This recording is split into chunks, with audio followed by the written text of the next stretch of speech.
series, but going beyond that in Milwaukee when they swept them and losing 2 tough games against the Dodgers, that Dusty said we could have very easily won 2 of those or 3 of those games. Yeah, I mean, they're playing great baseball, and I know a lot of fans out there will say, yeah, too little, too late, so what? Well, you know what? It beats the alternative. Yep, sure does. I mean, as you're running young guys out there, and, say, for example, that, Stubbs wasn't playing the way he's playing, or Giannis wasn't playing the way he's playing, then you'd be saying, geez, what do I have to look forward to even in 2010? Well, these guys are playing good baseball, and I'm really excited to see what Homer Bailey's going to do today, because you said it a moment ago, he has been sensational. Back-to-back starts. The best start of his major league career, his last outing against a very good Dodger team, and you'd really like to see him close this thing strong and become a bona fide guy, top of the rotation guy, who everybody hoped he would be 4 years ago. Well, I mean, if you look beyond the last month of the year, assuming he can finish strong, to go next year with Harang and Arroyo and whoever else there might be involved in it, but to know that you can count on this kid to give you a representative start for the most times every 5 days, that certainly would be a big step forward. Well, Bailey and Cueto. I mean, right. For both of them to finish strong, where all of a sudden you could say to yourself, and really not be kidding yourself, because oftentimes a lot of us are guilty of that when you're starting to look ahead to another year and starting up and all the excitement and enthusiasm and expectations. But, I mean, I love what Dusty Baker said today. He said, you know what, Homer Bailey, he doesn't want to be a quality start guy. He ain't interested in being a 6-inning, 3 runs or less guy. He wants to be a complete game guy. He wants to be a number 1 guy. And if all of a sudden he can prove to you coming into spring training next year that he's ready to race right by on the totem pole, Harang, Arroyo, Cueto for that matter, now you're talking. Well, we'll see how things fare today. You would certainly not be very pleased if he goes out after pitching the way he did against the Dodgers last Friday night. A game, by the way, that late in the game or late in his run on the mound, Dusty Baker went out to the mound and Homer Bailey talked him out of taking him out of the ball game. That's the kind of mentality this kid brings to the park on the days in which he pitches, and he's going to go out today trying to win his 5th game of the year and get over the 500 mark in the process. And Dad, end of story. It's all about locating the fastball. I mean, he had the best fastball outside of Ubaldo Jimenez that I have seen from a starting pitcher on any team this year. Can he throw it for strikes? Our first pitch brought to you by Belterra Casino Resort and Spa, where MMA Big Show Mayhem heats up on September 12th. For tickets, visit BelterraCasino.com. Here's a very impressive rookie center fielder and right-hand batter Andrew McCutchen. Leading things off for the men of John Russell. Bailey with a big kick in the pitch and is taken for a strike, and this game is underway. McCutchen checking in at 288. 11 home runs, 45 RBIs, 73-degree game time temperatures here in downtown Cincinnati. A foul ball, and the count goes to no balls and 2 strikes. Our plate umpire today, Angel Campos. Larry Vanover at first. The crew chief is at second, Rick Reed. And at third, Sam Holbrook. McCutchen now with Walker on deck and Young waiting in the wings as Bailey sights a sign and wheels and deals. And this one is slapped to short. The backhand picked by Giannis and out at first on the throw across to Joey Votto. Only one batter, but right from the get-go. I mean, establishing exactly what he wants to do. Fastball strike, breaking ball, ground out. One down in the inning, and that brings up third baseman Neil Walker.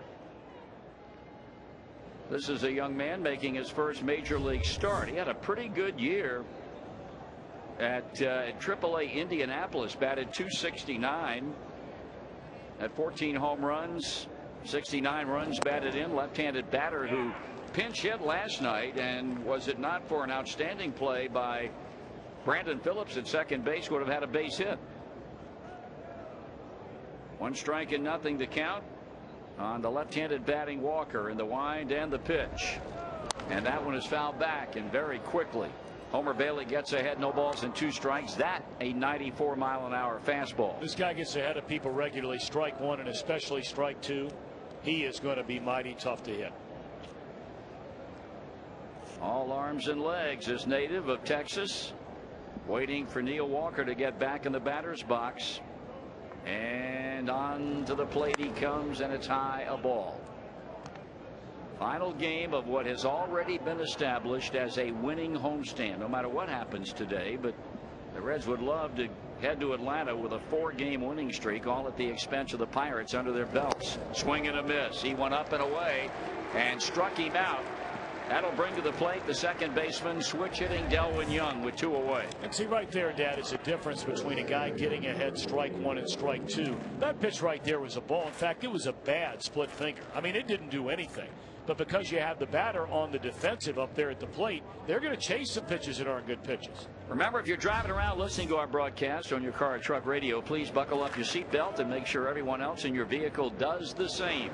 Young takes high, ball 1. Message brought to you by the Ohio Department of Public Safety. What's holding you back?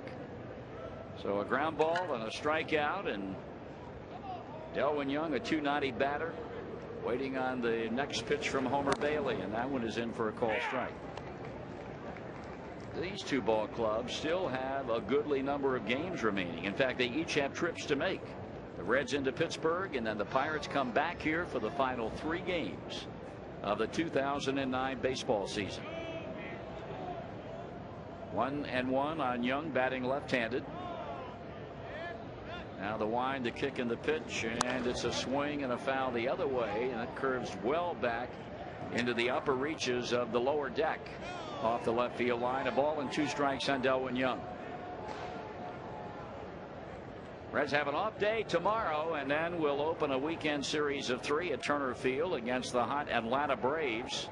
Very much in the thick of things for the National League wild card. That comes up on Friday night. 2-2 the count. And then after the Sunday afternoon game, they head west and play 4 beginning Monday afternoon, Labor Day, against the Colorado Rockies, and then the following weekend 3 in Chicago. Very ambitious 10-game road trip. Pass ball in and a full count. Well, don't fool around here now. I mean, he clearly doesn't have any feel for his off-speed stuff yet in this game. He's got a good live fastball. Just throw the fastball down the plate. Waiting on deck is Garrett Jones, and the 3-2 pitch, and he chops it foul. He did 95 miles an hour, a bit on the hands of Jones, and was able to, or Young rather, and was able to make contact. Homer pacing around the mound. The defense pretty much straight up for Delwyn Young. This young man's got a chance to be a very good player in this league. They say he's worked awfully hard to learn the nuances of how to play second base well. And he chops one. Charging is Rosales. Pick it up. Throw it. Out. And the inning is over. After a half, the Pirates nothing. The Reds are coming to bat on the Cincinnati Bell Reds Radio Network.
After a 1-2-3 Pirate first, the Reds call on the left-hander Zach Duke. He's 10-12, making his 27th start. Has 3 complete games and a very respectable 3.68 earned run average, but he didn't fare well his last time out in Milwaukee.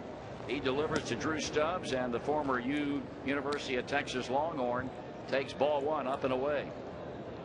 Stubbs, he's played very well lately. He had a bit of a problem getting going after coming up from Louisville, but boy, I'll tell you, had home runs in each game of the day-night doubleheader on Monday, including a big 2-run homer in the 8th inning of the night game that really put the game out of reach and took a lot of heat off the Reds bullpen over the last inning. Now the 1-1 pitch to him, and he grounds it left side. That's going to be a base hit right between the third baseman and the shortstop. And Stubbs, who is 3 for 3 in the base stealing department, young man who led the International League in stolen bases upon his call up, is aboard with a first inning leadoff hit, bringing to the plate Paul Janisch. The Reds have scored in the first inning in 3 consecutive games, all 3 obviously wins. They did that August 9th, August 10th, August 11th. All 3 wins. It's kind of interesting because what they've done is turn the tables on the teams here playing. They lead the major leagues, having given up the most runs in the first inning by a boatload of anybody in either league. Janisch pushes a bunt foul off first. Here's another kid who's playing well. 7 of 23 on this homestand. Stubbs now 10 of 30 on the homestand. I want to tell you something. In Alex Gonzalez's heyday, when he was about the same age as Paul Janisch is now, he might have been a better shortstop. But right now, Paul Janisch is a better defensive shortstop than Alex Gonzalez is. And he's made every conceivable play in the world. Yep. 1 strike and nothing on him. Right-hand batter, no score here in the bottom of the first inning, and that pitch is down the ball. In fact, Brantley made the comment last night, and he's right. He said Brandon Phillips and Paul Janisch look more comfortable at the double play combination positions than anybody that Brandon Phillips has played with on the other side of second base all year long. 1-1 the count on Janisch, and Duke back to the plate on a foul the other way. 1-2. I thought Sean Dunston had the best arm I had ever seen from a shortstop. I got to tell you, if he's a half a step behind him, Janisch has a bazooka. He does. No for an arm. Yep. He is just a great defensive shortstop. And for those of you who have not seen him play, when we say that Paul Janisch is cut out of the classic mode that you would expect to watch shortstops perform at, here's a pitch, and that one has popped up. I'm always reminded of how much I used to love to watch Omar Vizquel play when he was at Cleveland.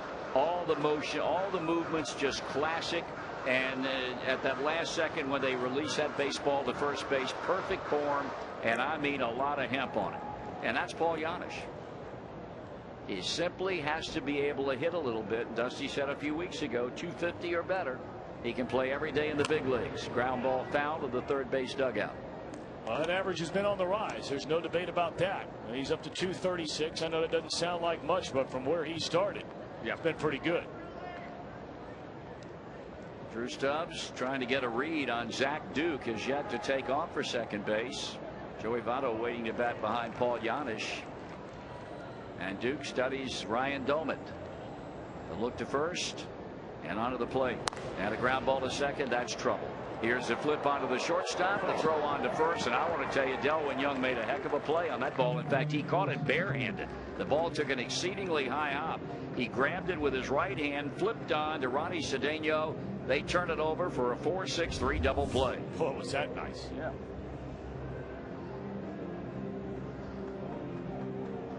Here's Joey Votto. Got a chance to sit down and watch for a change last night. He has been in an 0 for 15 slump. That's what he brings into this at-bat, which equals the longest of his career. He was 0 for 15 earlier this season. And he swings and misses on a pitch down and in. Tell you that Kevin Barker can swing the bat. Yes, he can. I mean, that guy can hit. You'd have to almost have to look at him next year as being an extra guy coming off that bench. That pitch, a breaking ball away, 1-1. The only thing going against him is there aren't many clubs that if you're not a versatile guy, and he's only played in 1 game in his career in the outfield, to have 2 left-handed hitting first basemen. Yeah, you're right. Now the pitch. Check swing, and Votto gets ahead in the count, 2-1. But I couldn't agree with you more. I mean, I really think that he would be a weapon off the bench swinging that bat. Well, he had a good night last night with that fill in as he did for Votto. That pitch is taken inside for a ball. He collected 2 hits. He had 2 RBIs. And then the other kid, Craig Tatum, 4 runs batted in last night, catching and batting in the 8-hole. There's ball 4. And Votto continues this first inning by coaxing a 2-out walk off Zach Duke that will bring to the plate Brandon Phillips. According to our sponsor, Duke Energy, compact fluorescent light bulbs generate approximately 75% less heat, cutting home cooling costs. Visit dukeenergy.com/save now to learn more. Here is Phillips. 270, 18 bombs, 81 RBIs. We mentioned last night he's going to have to go some to reach that 100 RBI mark. Counting today, 30 games remaining in the season and 19 needed. He takes a strike. He's left some RBIs out on the bases during this homestand. Yep, sure has.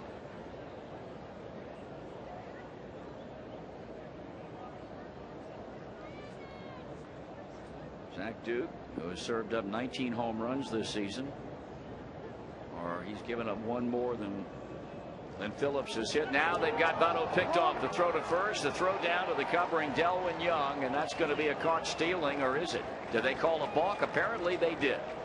No caught stealing. Votto at second base. A balk called on Zach Duke.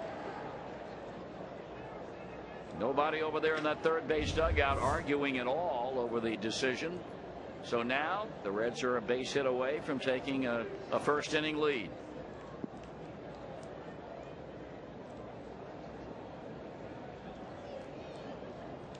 From the stretch, the look back at second.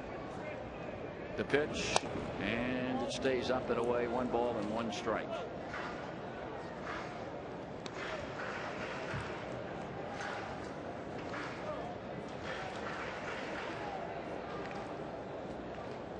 Johnny Gomes hoping to get a first inning at bat. He's waiting to hit behind Brandon Phillips. Windmills a bat around, and Zach Duke slowing his pace almost to a crawl right now with Votto at second. He pitches, and this one is pulled foul at third.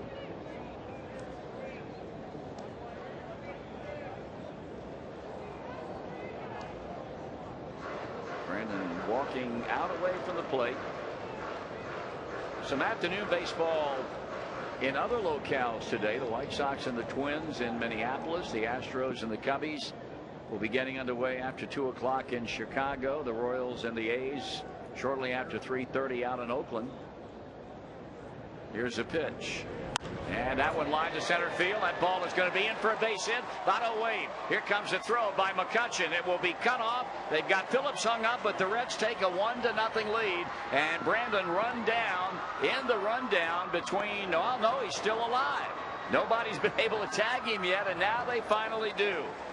But he lines a base hit up the middle, driving Votto in, and at the end of 1. The Reds 1, the Pirates nothing on the Cincinnati Bell Reds Radio Network.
tagged out, went from 8 to 5 to 3 to 6 to 4. But he picked up an RBI, knocking Votto in, and now we go to the top of the second where Garrett Jones, in the middle of the Pirate batting order, will swing the bat against right-hander Homer Bailey. His first pitch to Jones, and it's high for a ball as we welcome in our good friend, and we hope yours, the beat writer from the Cincinnati Enquirer. I'm speaking about none other than the inimitable John Fay. John, how are you? Very good. Another delightful day here on the river. I'm telling you, here's a long drive to right, and this game is all tied up at 1-1. Garrett Jones drills one into the sun deck and right, his 18th home run of the season. And just like that, the Pirates come back to tie the game up at a run apiece. 11th home run given up by Homer Bailey in now 71 innings of pitching. We were talking before we came back on the air following the break about Micah Owings picking up his first major league save, working the final 3 innings last night, a subject that you and Dusty touched on. Yeah, ask him if he wanted to, try to put him in that role permanently, which can be a very useful role. And he said they talked to Dusty had talked to Brooks Kieschnick about it, who was in that role for Milwaukee a couple years ago, and I think they're gonna try to work it out where he can come in the game as a pinch hitter and then stay in and pitch, and vice versa. Here's a high drive hit back into left field. That ball hit pretty well, but to the warning track to make the catch is Darnell McDonald, to retire Lasting's millage. Well, it'll be interesting. I know one of the problems has been the amount of time it takes him to get warmed up. Did Dusty touch on that? Yeah, he said that's one thing. Now he's going to have Kieschnick talk to Micah to try to help him with that, and part of the problem is if you're into pinch hit, you can't be in the bullpen and that kind of thing. So I think they're going to have to work out the details, but we've seen it so many times where the bullpen just gets burnt up by using 3 or 4 or 5 guys when the pitcher doesn't get through the 5th or 6th inning. Pitch is swung on and fouled away by Ryan Domit. The home run by Garrett Jones, by the way, in the 120-plus year history of this Pirate franchise, that was home run number 10,000. 10,000. 1 ball, 1 strike on Ryan Domit, the switch hitting catcher of the Pirates in this 1-1 ball game. And Bailey back to him, and that's a swing and a miss. I wonder how receptive Micah is to fulfilling that role possibly next year. I didn't get a chance to talk to him before the game. I plan to after the game, but I think he wanted to start. They gave him a huge opportunity, and it didn't work out. So, I think he would be receptive to it. He likes to hit, and obviously with him, you don't have to use your pinch hitters either because he can hit. Yeah. Well, of course, faced with that role and no role at all, that'd be a slam dunk. Yeah, wouldn't it? Yeah. You got to use a little logic in this situation, don't you? Yes, sir. I would think. Here's a pitch. Strike 3 call. That's all for Domit. Good fastball down. That pitch for him was unhittable. And it's a second punch out for Homer Bailey, bringing up the right fielder Brandon Moss. And I guess some guy, well, I say some guys, I would imagine Jay Bruce is not far away from going out on some kind of a rehab assignment, is he? Yeah, I think he and Ryan Hannigan will probably go out Friday to play for Louisville. How long they'll be down there, I'm not sure. Hannigan's eligible the 9th. Bruce can come off at any time, so I think it's just a matter of how close to being ready he is. So Hannigan would be eligible to come off next Wednesday. Here's a foul out of play behind third while the Reds are in Colorado, and you almost have to think, barring some unforeseen problem, that we could well see both of these guys at varying times during the road trip. Huh? Yeah, I would think so. 1 ball and 1 strike to count on another left-handed batter in Moss. That pitch is high ball, and the Reds have brought up Pedro Viola. Or Viola? Is it Viola? Well, see, Tom and I were talking today. I called him Viola all spring, and everybody was very intent to call him Viola. Tom maintains the correct Latin American pronunciation for that last name is Viola. Well, it is. I mean, the I is pronounced as a hard E in Espanol, and so that's how you would say it in his homeland, Viola. Well, then that's the way we're going to say it in the Reds radio booth. Well, you're the boss. There you go. No, I'm not. Yeah. Oh, no. You boys beat me down so bad before we went on the air today between you and John Burns. The boss gets a beating every now and then. No, not this boss. There's a ground ball hit foul at first base and a broken bat in the process by Brandon Moss. I mean, if you said we call him Franco, then that's the way it's going to be around here. How will Cowboy be on that? Probably not good. Cowboy is, as we speak, 3 hours away from flying to Atlanta to be reunited with his bride, Ashley. He has told everybody in captivity that his birthday. I asked him last night, how many times are you going to say that? I understand your birthday's coming. Did you get him I a have Do you think he's rolled out of the hay yet? I take a dim view of anybody who has to say every day, oh, you know, it's my birthday coming up. I have a problem with that. Just shut up and accept Do you the think fact. he's out of the hay yet? Oh, he's all fired up about going to Well, I know, to but if he Atlanta. doesn't have a plane for 3 hours, do you think he's Well, rolled out of the rack? I'll tell you how preoccupied he is. There's ball 3. He left 2 boxes of fried chicken in here last night, and you took it home. That's how preoccupied he was. Whoa. From the farm. From the farm. Out in Delhi over on Anderson Ferry Road. And it doesn't get any better. I'm not Site of kidding. John Fay's wedding reception. Really? Bingo. Yes. Nice. 3-2 pitch is grounded to first base, played by Votto on the grass. He throws to Bailey to get the out and end the inning. John, we appreciate your visit. I'll see you in Atlanta. We can't wait. Yes, sir. The end of an inning and a half. The Reds and the Pirates are tied at 1-1.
One to one the score as we go to the bottom of the second. Johnny Gomes will be the man to lead the inning off.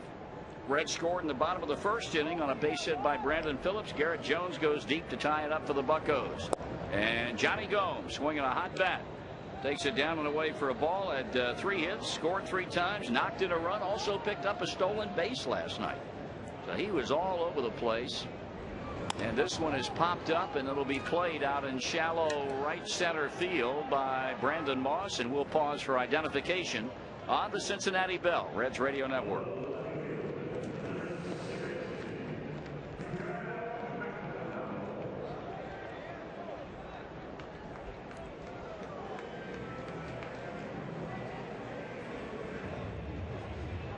One down here in the inning, and the batter is the left fielder Darnell McDonald. As we take a look at our Cincinnati Bell trivia question. Pirate trivia? Yeah, it is, as a matter of fact. And you've been very conversant on that over the years. Yeah. McDonald takes a breaking ball for ball 1. Text your answer of A, B, or C to 87538 for your chance to win a pair of Reds tickets, as well as a $25 Skyline Chili gift card brought to you by the new Nokia 5800. Exclusively at Cincinnati Bell. Rethink touch phones. Foul ball. Is that rod you're using? That fancy phone? No. Mine's just a plain old BlackBerry Pearl. Big league. It's really big league. In which of the following offensive categories, listen to me now, because I don't like to repeat myself. Breaking ball in which of the following offensive categories did Dave Parker fail to lead the National League in at least once during his career? Okay. 2-1 pitch. Chopper, third base side, and the pitcher picks it up and he throws, and forget about it. Infield base hit for Darnell McDonald, going hard down that line. And I'll tell you what, Zach Duke made a pretty good play on that ball and got the throw on to first base with a lot on it, but McDonald beats it by about a half a step. Home runs, doubles, or hits? Which of those categories did he fail to lead the National League in at least once? Home runs, doubles, or hits? I know what I'd say. I'm going to say home runs. Okay, that's good. What would you say? Or do you know the answer? I don't know the answer. All right, what are you guessing? I'd say the same thing. Okay. 1 ball and no strikes on Adam Rosales. Not in any way do we want to shade the opinions of those listening to us that are currently feverishly texting us at 87538 to pick the answer. We'll have it for you later on. McDonald leading at first base. Rosales taking low. 2 balls and no strikes. Well, what a player he was. Career .290 batter. Knocked in almost 1,500 runs. Great defender. Unbelievable arm. Parker? Oh, yeah. Oh, boy, could he play. Now, he's a legitimate guy for the Hall of Fame. Here's a ground ball to shortstop. The throw on to second. That's one. And a good play going in hard at second base. Darnell McDonald to upend Delwyn Young. Very clean play right there. Took his pins out from under him and enabled the Reds to continue to bat in the inning. We got a big smack on the backside from Billy Hatcher, the Reds first base coach, did Darnell McDonald, going from second base back to the first base side dugout. Here now is Corky Miller, the Reds on Radio on CincinnatiUSA.com. Welcome, Reds on Radio affiliate WHNKAM 1450. They're out of Parkersburg, West Virginia, and they're here for the game today. CincinnatiUSA.com invites you to come for the Reds and stay for even more fun. Your trip begins at www.cincinnatiusa.com. Not far from Athens, Ohio. That's exactly right. A stone's throw. Got all those little towns here, Pomeroy, and you know what I'm talking about? Oh, believe me, I know exactly what you're talking. You've been all over the place. All over there. There's a throw to first, safe again. Harvard on the hockey. Big league campus. Yes, indeed. There's no question about it. One of the fine college campuses in our United States. Corky Miller, 188 batter, couple of runs batted in, 2 outs here in the inning, and takes it low for a ball. Have a pretty good football team down there in Athens, it looks like, this year. Got a pretty good football coach. Yes, they do. Frank Solich. Yep. Yes, indeed. Going to take it to Miami again. Just take it easy now. You're losing your mind. All worked up. It's like you talking about those Buckeyes and those Trojans. Oh, yeah. Ball strike, 1-1 to count. And the Bearcats on Monday night, opening up their season on the road at Rutgers. The preseason favorite in the Big East. Bearcats picked third. Yep. Surprised by that. Here's a pitch. That's a ball in the dirt, knocked down by Ryan Doman. Well, let's see. Tomorrow night we've got what? NC State and South Carolina. Yeah. But you say the Boise State Oregon game. That's the game. That's tomorrow night, correct? I believe. And Saturday, of course, the headline act across the board, Virginia Tech and the Crimson Tide of Alabama. That's a pretty good opener. Oh, yeah. Not too bad. The pitch by Duke. Check swing. Did he check it in time? He did not. First base umpire Larry Vanover throws that right hand emphatically in the air. And it's a 2-2 count on Miller in a 1-1 game in the second. We had a chance to meet the young man who was a spectacular rookie running back as a freshman last year at Virginia Tech. Young man out of Indianapolis, Indiana. And blew out his knee 4 days ago. Going to miss the entire season. What a great kid. That's a shame. Miller strikes out swinging, and the Reds are done. Heading to the third in this fourth and final between the Reds and the Pirates. A tie game at 1 on the Cincinnati Bell Reds Radio Network.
Dan, thank you very much. Ronnie Cedeno digging in from the right side. Boy, he's had a good series. He's had a good run here since missing 7 games with a broken bone in the tip of his pinky. Cedeno looks at a fastball that's just off the outside corner from Bailey, who's been very sharp early on. He allowed the solo home run to Garrett Jones on a 1-0 pitch in the 2nd inning, but has looked sharp again. There's a fastball at the knees at 95 miles per hour called strike. Only, well, now 3 batters in the game as Bailey not started off with a first pitch strike. One of those batters hit the home run. His ball in the air, deep center field, but room at the warning track for Drew Stubbs. Ball carrying today in the bright sunshine. Tom, that kid in center field can go get the baseball now. I'll tell you, he made a heck of a catch for the final out of the game last night. A ball that looked to be in the gap. I mean, he covers a lot of ground. One away now for the pitcher, Zach Duke, left-handed pitcher and a left-handed batter. Not a bad hitter. 9 hits and 47 at bats. Has 2 doubles, 3 RBIs. He is one of the best bunters among all pitchers in baseball. He looks at a fastball strike. Obviously not up there to bunt this time. On just another sun-splashed, spectacular weather day in Cincinnati. Well, we have had the greatest summer, and Dad, obviously you've been here a lot more summers than I have, but I can never remember a better summer weather-wise than we've had here in 09. 0-2 pitch. Pull to the right side and into right field to hit. It's where Bailey on a 96-mile-per-hour fastball just got too much of the plate, especially on an 0-2 pitch. So a 1-out single for Duke. That's 2 hits in the game for the Pirates, and back to the top of the order we go, and Andrew McCutchen. McCutchen, a legitimate Rookie of the Year candidate, and is saving his best for last.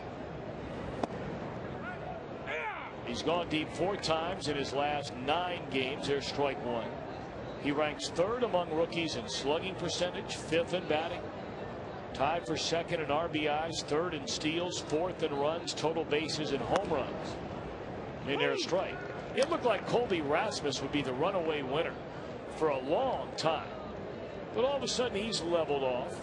League making adjustments to him, and McCutchen has thrown his name right into the mix. Now, see, I don't agree with that at all. My candidate all along has been A.J. Happ. Oh, yeah.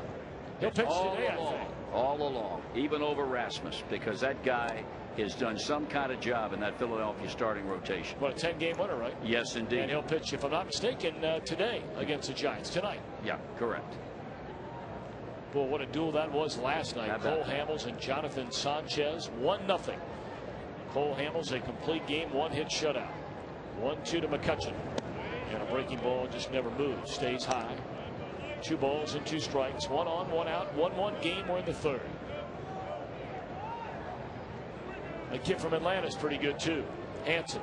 Yeah, very good, Tommy Hanson. I think he got a late start. Yep. 2-2 to McCutchen. Fastball struck him out, 97 miles per hour up around the letters. And that's 3 strikeouts for Homer Bailey. 2 away in the inning for Neil Walker.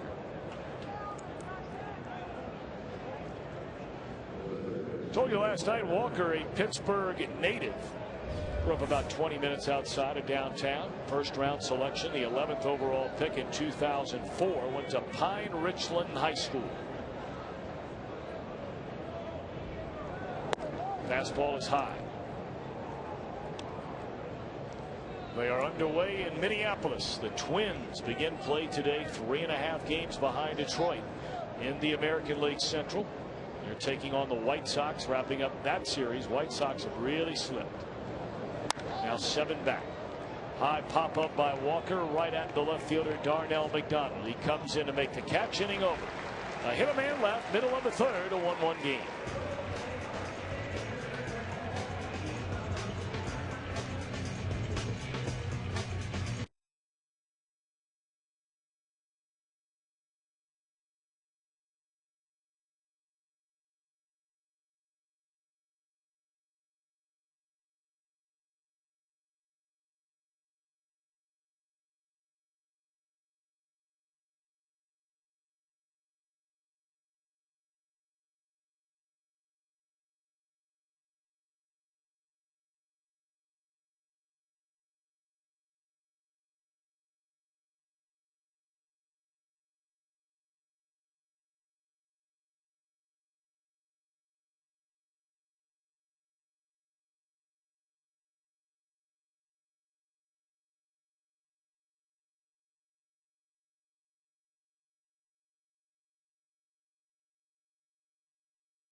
He was balked to second base and then scored on a base hit by Brandon Phillips. Pirates tied the game on a home run leading off the 2nd inning by Garrett Jones.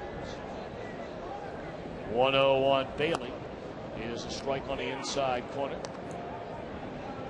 Zach Duke, an all-star this season for the Pirates. And boy, is he been good against the Reds. Today he tries to establish a career high in wins. That one grounded foul. He also had 10 victories during his first full year in the major leagues in 06. But in 2 starts against the Reds this season, a 1-1 record, a 1.93 ERA. 2-2 to Homer Bailey. And Duke to the plate, and it's strike 3 called on the inside corner. 2 strikeouts on the afternoon now for Zach Duke. And back to the top of the order we go in Drew Stubbs.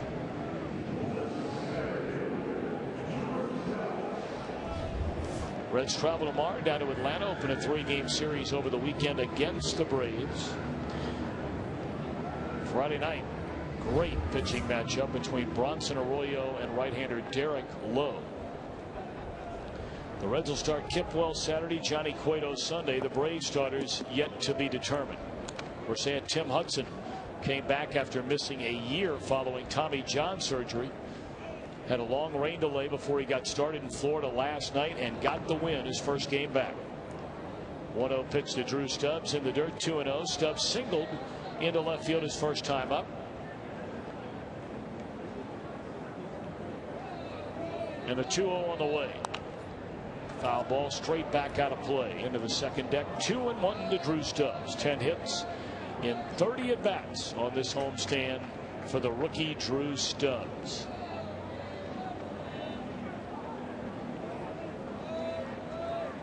Two and one the count, and there's a liner off the pitcher's leg that dribbles into right field to hit. Hopefully Duke's all right. Stubbs hit that ball very, very hard. It hit Duke somewhere on one of his legs. The trainer will come out. Manager John Russell will come out to see if Duke is all right. He's walking. Doesn't appear to be any problems. Now he's pointing at his right heel. So that may have just got him on the bottom of a shoe, the side of the shoe. And looks like he's just fine.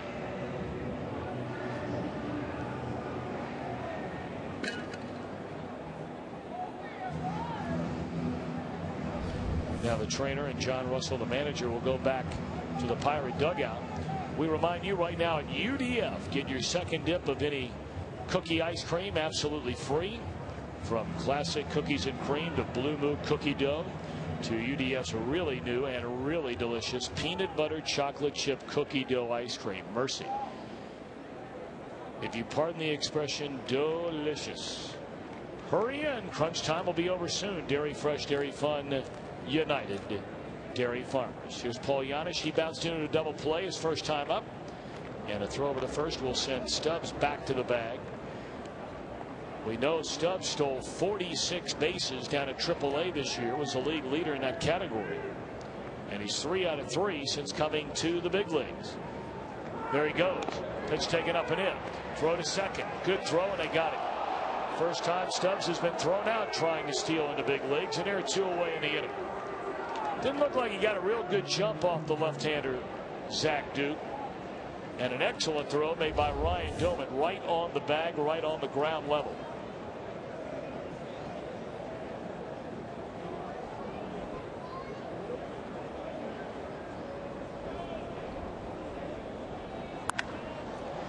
Janisch, a fly ball into center caught by McCutchen, and that'll do it in the third. A hit, nobody left. End of 3. The Reds and the Pirates tied at 1 on the Cincinnati Bell Reds Radio Network. 700.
And Zach Duke.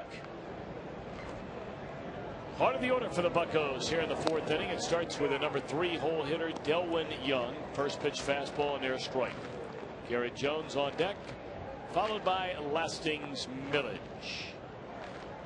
Young in from the left side and a breaking ball, a good one. Fouled off to the third base side out of play. No balls and 2 strikes to Young.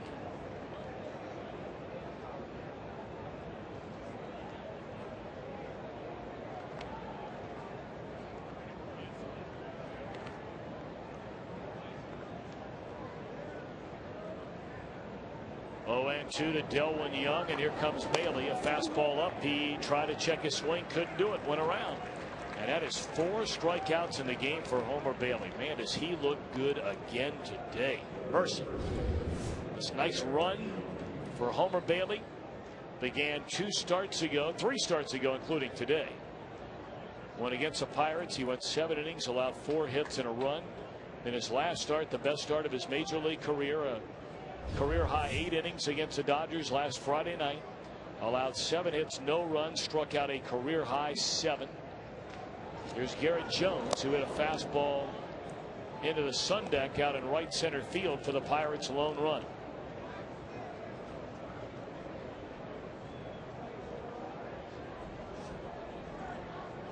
Here's a 1-0 delivery and a good changeup there by Bailey, or that split finger. Jones clearly looking fastball and a 1-0 count.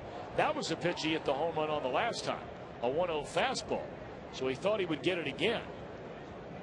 Here comes a 1-1. And Bailey back with a fastball this time. Misses away. 2 balls and a strike. So Homer, the last 2 starts, a 2-0 record in 15 innings, has allowed 1 earned run. Here's a 2-1 delivery. Fastball high and away. Well, you know Jones is looking fastball here. On a 3-1 count in a 1-1 game. Jones already with 18 home runs since being brought up from the minor leagues. And Homer rocks, kicks, and delivers. Fastball upstairs, swing and a miss at 96. So now what does Bailey do? He's not walked anybody today. In fact, he has 34 strikes against just 17 balls. Does he challenge with a heat? Big deep breath by Bailey. And a 3-2 delivery. Breaking ball, strike 3 called on the inside corner. That's the second curveball in this inning Bailey has thrown, and both of them have been excellent location. Well, now that's pitching there. That's not throwing, that is pitching. Back-to-back strikeouts for Bailey, 5 of those in the game. And here comes Lastings Millage.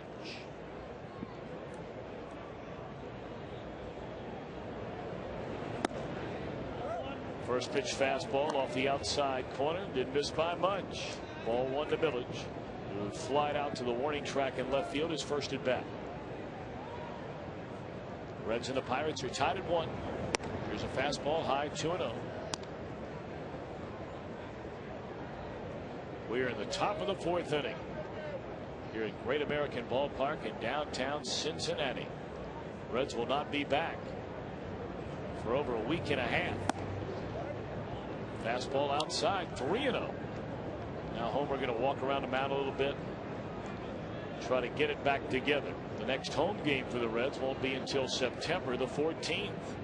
Houston in for 3, and then a 4-game series against the Florida Marlins. 3-0 pitch, 4-pitch walk, fastball low and away. So obviously Bailey,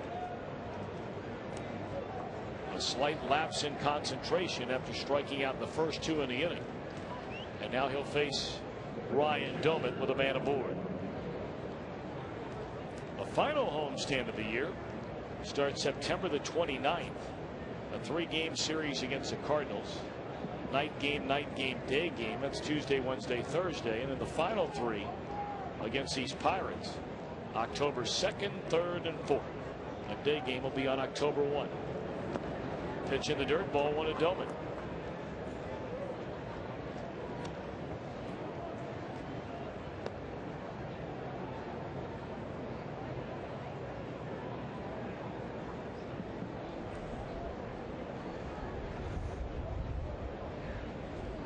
Millage 4 steals in 8 attempts. He has a good lead over there at first.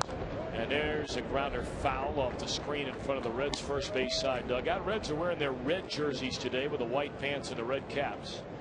Pirates in their road gray, black caps, and a gold trim.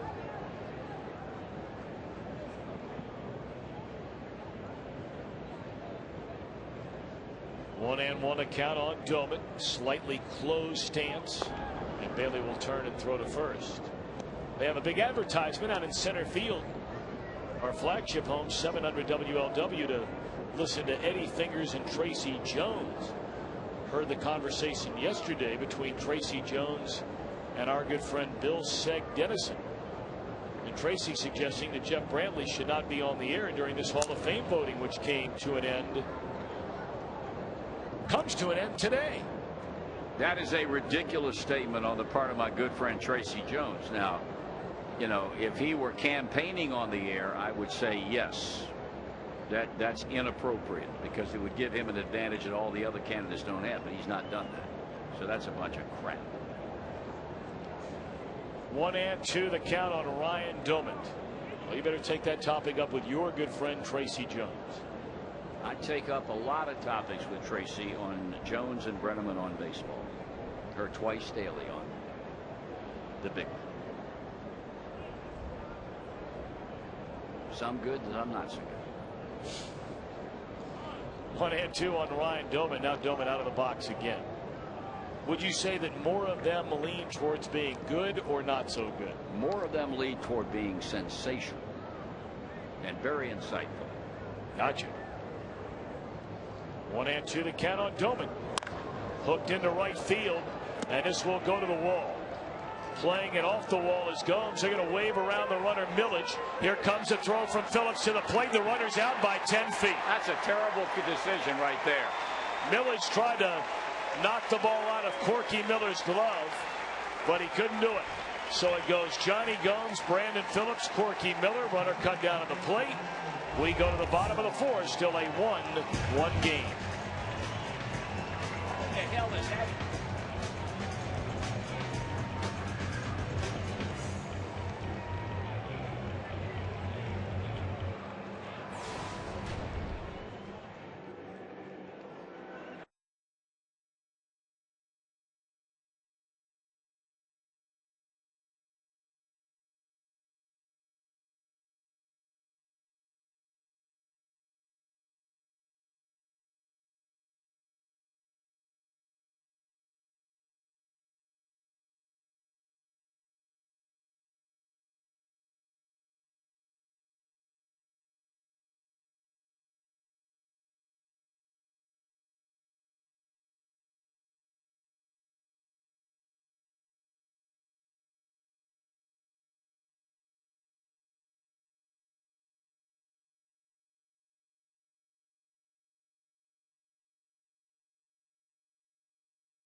Before the Reds bat in the bottom of the fourth inning, let's step out for station identification on the Cincinnati Bell Reds Radio Network.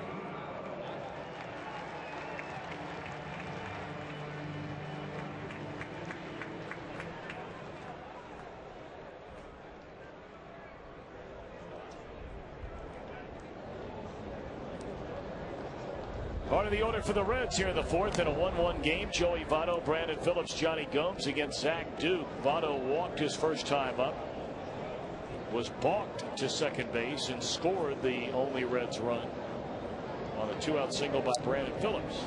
Votto fouls it out of play. 1 ball and 1 strike. Time to ask Marty. What do you think? You're just kind of sitting there hanging out, shirt tail hanging out today. I got that youthful look going. I'm clean. Go ahead. John Burns said you had the hip-hop look going. Well, I don't know about that. He knows a lot about that. Rounded up the first base line about 30 feet behind the bag. It's fielded by Jones, and he'll throw to the covering pitcher, Duke, one away. Do it to me. David from Mason, Ohio would like to know, Marty, why are catchers always placed at the bottom of the lineup? Is that a rule or just the way it seems to work out? It just seems the way it worked out, but that's not exactly correct. I mean, Ryan Domit, he's batting sixth today. Brian McCann, he probably hits cleanup for the Atlanta Braves. Yeah. Russell Martin bats sixth for the Dodgers, and he's not having a very good year. No. Now, if he's talking about where they hit in the Reds batting order. Phillips, a fly ball down the right field line, hit a ton, and that ball stays fair. It's a home run. Just inside the fair pole down that right field line, and Brandon Phillips has broken a 1-1 tie with his 19th home run of the year. He's knocked in both Reds runs today, give him 83 of those. 2-1 ball game.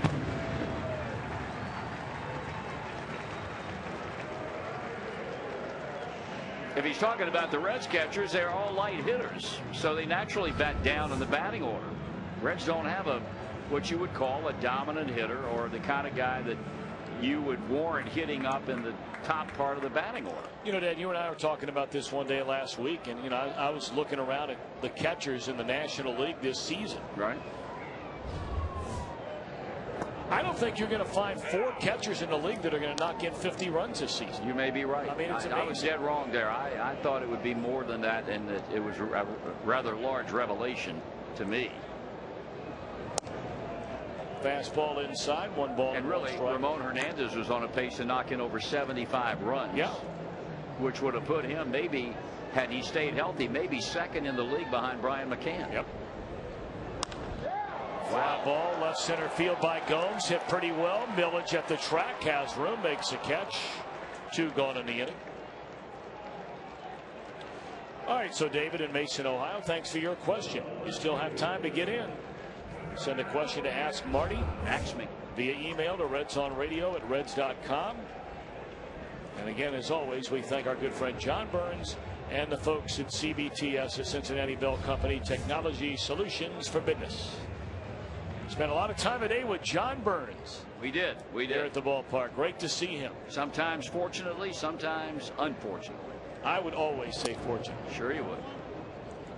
That's a good man. He is. He also, it should be recognized periodically, lest people forget about it. Old foul, 1-1 by McDonald. President of the local chapter of the Nick Lachey fan club. And that's a big fan club. That is a huge fan club. And it's a position that John has locally that carries with it a rather sizable measure of respectability. Yes. I mean, Nick Lachey is a Cincinnati guy. He's a good guy, too. Yep. First class. Swinging a foul ball back out of play. 1-2 to Darnell McDonough. Had dinner with him when we were in San Francisco. Oh, there you go. Next day. There you go. Yeah. There you go. What? So you run with all the big hitters. See, I didn't know this. You didn't know that? No. Oh, we played golf at the Olympic Club, and we had dinner the night before. Oh, yeah. It was big. Big hitter. Yeah. Biggest part of that whole 2-day affair. 2-2. I said I did not have to go into my pocket. Do you think anybody at home didn't know that already? Wanted to make sure we understood what's happening. 2-2 pitch. Swing and a miss, inning over. But Brandon Phillips breaks a 1-1 tie with a home run to right. We go to the 5th. The Reds 2, the Pirates 1 on the Cincinnati Bell Reds Radio Network.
Thank you, Tom. Brandon Moss, a man leading it off, and the first pitch is pulled to deep right field, and this game is all tied up at 2-2.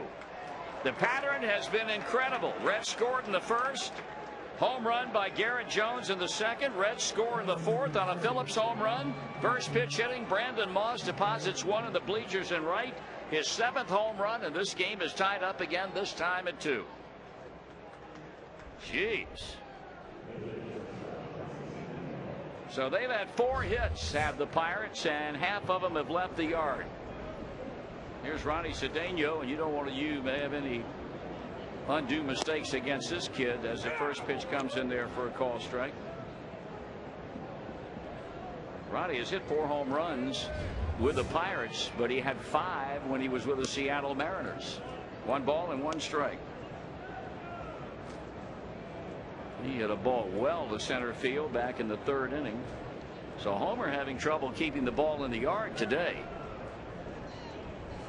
Rocks on the Great American Ballpark mound, delivers, and this one is fouled back. Again this season, Western and Southern Financial Group wants to strike out cancer. All season long, every time a Reds pitcher strikes out a batter, Western and Southern will make a donation to the Barrett Cancer Center. As Western and Southern says, when it comes to fighting cancer, we are all in this one together. The pitch, and it's a foul again by the right-handed batting Ronnie Cedeno.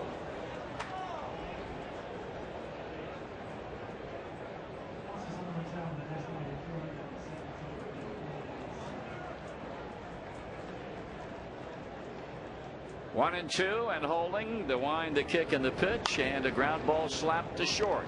One shortstop, Paul Giannis, throws out another one. Ronnie Cedeno, 1 out. That'll bring up Zach Duke.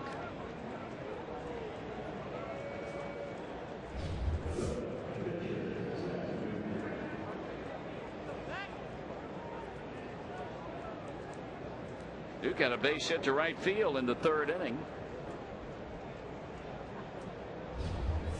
So he settles in with 1 out and 1 in of a tie game, and that pitch is in there for a call strike.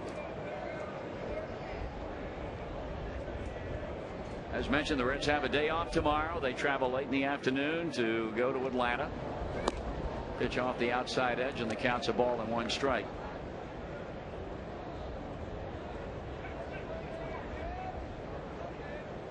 Two runs, 5 hits for the Reds. 2 runs, 4 hits for these Pittsburgh Pirates, and Duke with a big swing, and this one is hit off the left field line and well back in the seats, and the count goes to 1 ball and 2 strikes. Bailey has struck out 5. He's walked 1, and that 1 walk to Lastings Milledge in the 4th inning saw him thrown out of the plate when Ryan Dolan doubled to the wall. Very bad decision by the third base coach to send Milledge. He was out from here to there. Good throws by Johnny Gomes to Brandon Phillips to the waiting Corky Miller.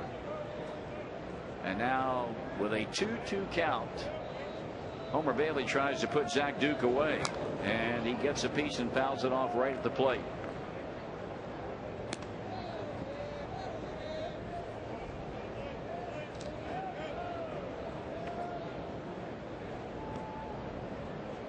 Two balls, 2 strikes, 1 away with a leadoff batter, Andrew McCutchen, due to bat next. Bailey bringing it back up there, and it's a smash up the middle, and Zach Duke is 2 for 2. When they made contact, they made hard contact today off Homer Bailey. 2 bombs to right, and that was a solid base hit back up the middle by Zach Duke, who pushes his seasonal batting average well over the 200 mark today with a couple of hits and as many times up. Out to the mound goes Corky Miller to visit with Homer Bailey. And now here's McCutchen, who's grounded to shortstop and struck out. Checking scores of other games brought to you by Montgomery Inn. Join the in crowd, the Montgomery Inn crowd in Montgomery, the Boathouse, Fort Mitchell, and now in Columbus and Dublin. In the 3rd, no score between the White Sox and the Twins in Minneapolis. And that is the only other game currently going on. The Cubbies will be getting started in about a half an hour. First pitch in for a strike.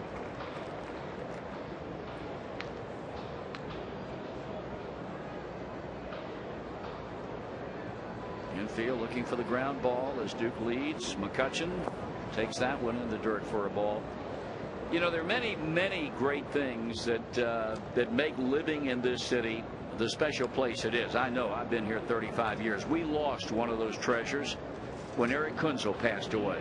It was interesting. The headline in the Cincinnati Enquirer this morning: Prince of Pops lived with gusto. Longtime conductor, maestro to the masses.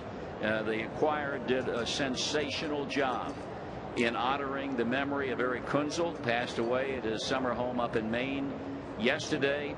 A man who brought not only tremendous local recognition, state recognition, national recognition, but international recognition to his profession and the great things that he did in his life.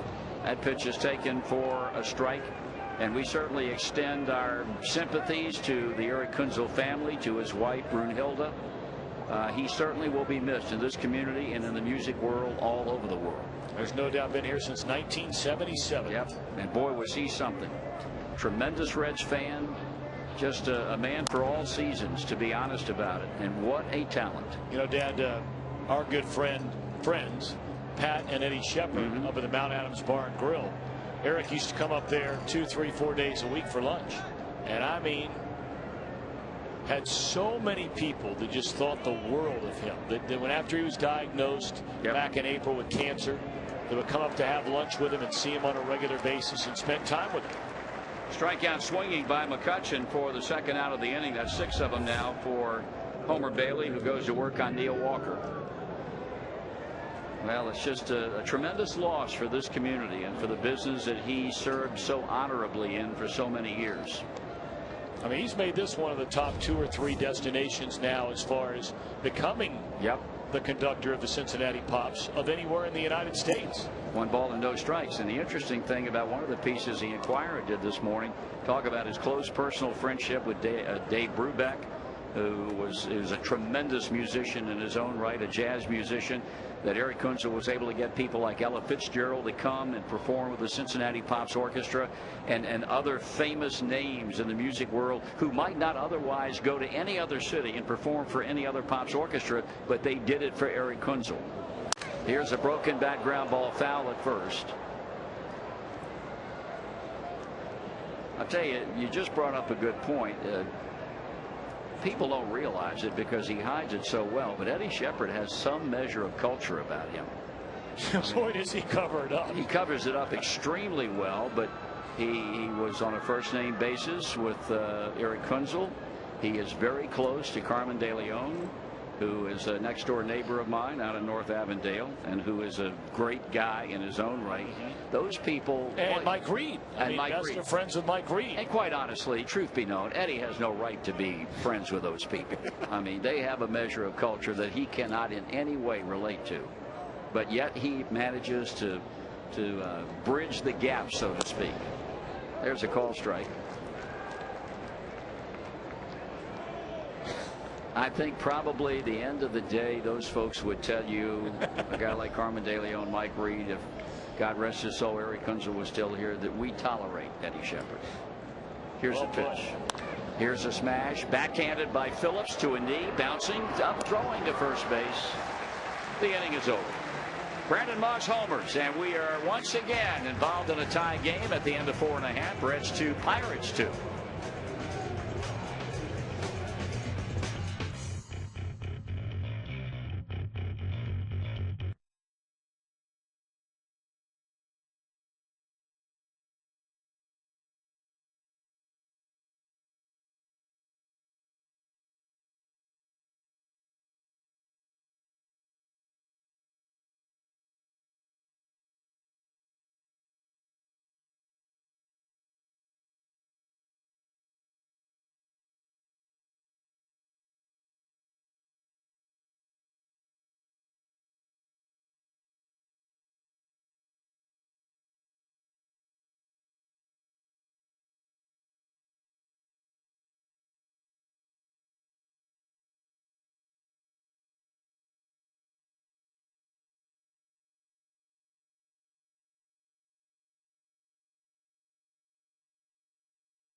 the Chiquita High Heat, Carpet Land Run It Out track, and visit the Recreations Outlet Play area.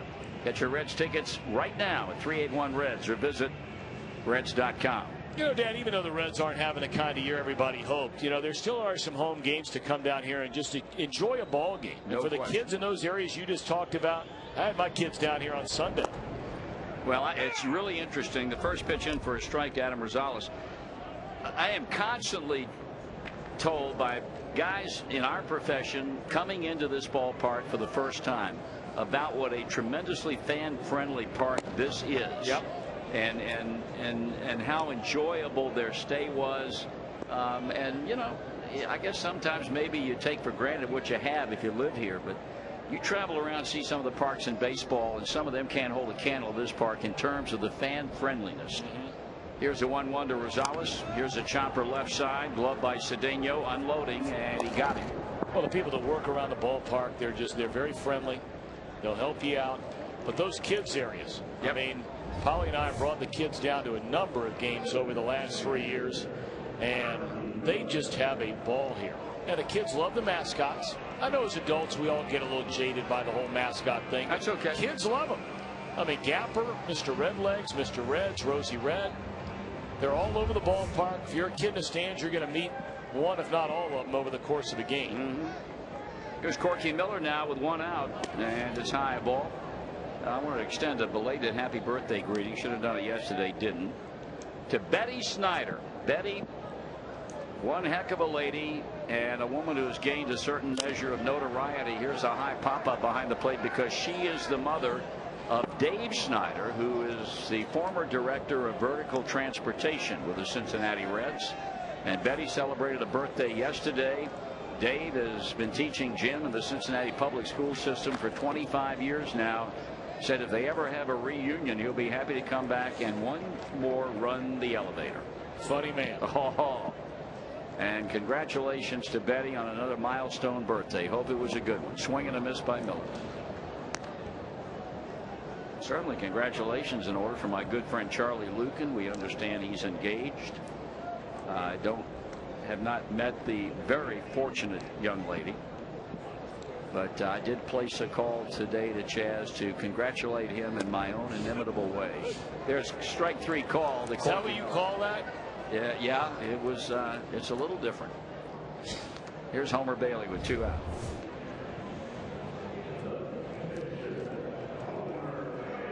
You just found out about that yesterday, right? I got a call from my good friend Evan Andrews. You have a lot of good friends here in town. I did, and I had it confirmed later by another one of my good friends, and that would be you. First pitch to Bailey is taken for ball 1. All I need is 2 confirmations, and I'm running. Hopefully Charlie will call me back. He might not. Former mayor of the city. And twice. A very dear friend of mine. Twice the mayor. Yes. 1 ball and 1 strike. Charlie and I have a whole lot of things to talk about.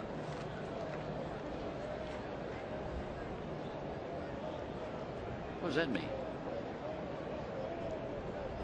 1 ball and 1 strike with 2 outs in the inning. We're in the 5th inning of a 2-2 game. The Reds and the Pirates. And Bailey takes it high for a ball. That strikeout of Miller by Zach Duke gives him 4 in the game. He has walked a batter. He has limited the Reds to 5 hits. So these 2 guys on top of their game today. Bailey breaks his bat and grounds to short. And the throw by Cedeno will give Zach Duke a 1-2-3 inning. We head to round number 6 in this 2-2 game on the Cincinnati Bell Reds Radio Network.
Young today is grounded to third baseman Rosales and has struck out.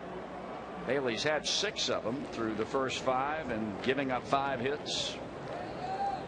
He delivers, and Young waves at pitch number 1, 0-1.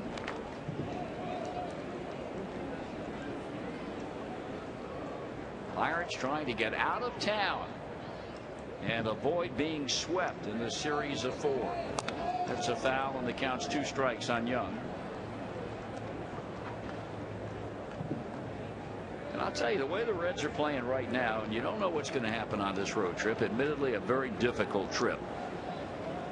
When you go into Atlanta and then Colorado, 2 teams that are in the hunt. The Cubbies always tough at Wrigley. They're strike 3 swinging, and he just elevated that fastball, and Delvin Young had no chance. But the Reds right now are in a position where if they continue to play well, they could not only avoid finishing last, they could catch the Astros in the Central Division. Now you say, so what? Well, you know what? It makes a difference, believe me. When you've had the kind of year this club has had, and all of a sudden some of these young guys are giving this club new energy, and you've got a chance of getting Jay Bruce back in the not too distant future, call strike, it would certainly be a feather in the cap of this club and the manager and the coaching staff. You could catch the team that is immediately above you in the division standings. Pitches up and away, a breaking ball. 2, 1 ball, 1 strike on Jones. And really, they should be thinking that way. In fact, you know, you set your goals there, and I mean, heck, if you could get there, you're 5.5 behind Milwaukee. Now that's a big number with 30 to play, but not an unachievable number. I thought you were 4 back of Milwaukee. No, you're 4 back of Houston. I'm sorry, Houston. Okay, yeah. And that 5 back of Milwaukee, 5.5. Yep. Don't play them anymore. No. You do have a series, 2 series with the Astros, 1 here and 1 there. 1 ball and 2 strikes on Garrett Jones. Pounded one into the seats and right his first time up today, and that one in the dirt. Bailey will be throwing momentarily his 90th pitch of the day. And the ratio has been pretty darn good. 59 strikes, 30 balls. And he's in with a break-even pitch, and he struck him out swinging, and that is 8 of them. We pause for identification on the Cincinnati Bell Reds Radio Network.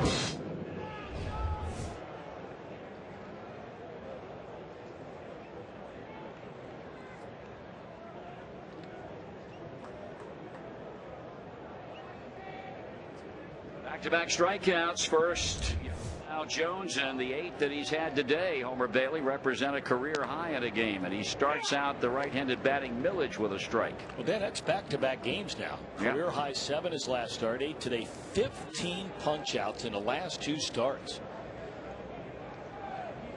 Working, swinging, and fouling it straight back is the Bradenton, Florida youngster. 2 strikes and nothing on Millage.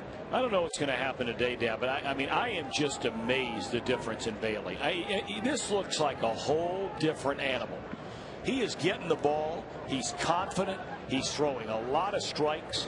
He jams him with that pitch and the foul ball back. He's throwing hard. His stamina is just amazing. I mean, he looks like a guy that is right on that brink of just shooting up to an entirely different level. I'm not saying he's a 20-game winner or a Cy Young Award winner. Way too early for that. Here's a high pop-up off third, going over Rosales near the stands, and will not have a play. But there was no way, even a month and a half ago, that somebody could have told me that Homer Bailey would have a strike-to-walk ratio of over 2, strike-to-ball ratio of over 2-to-1.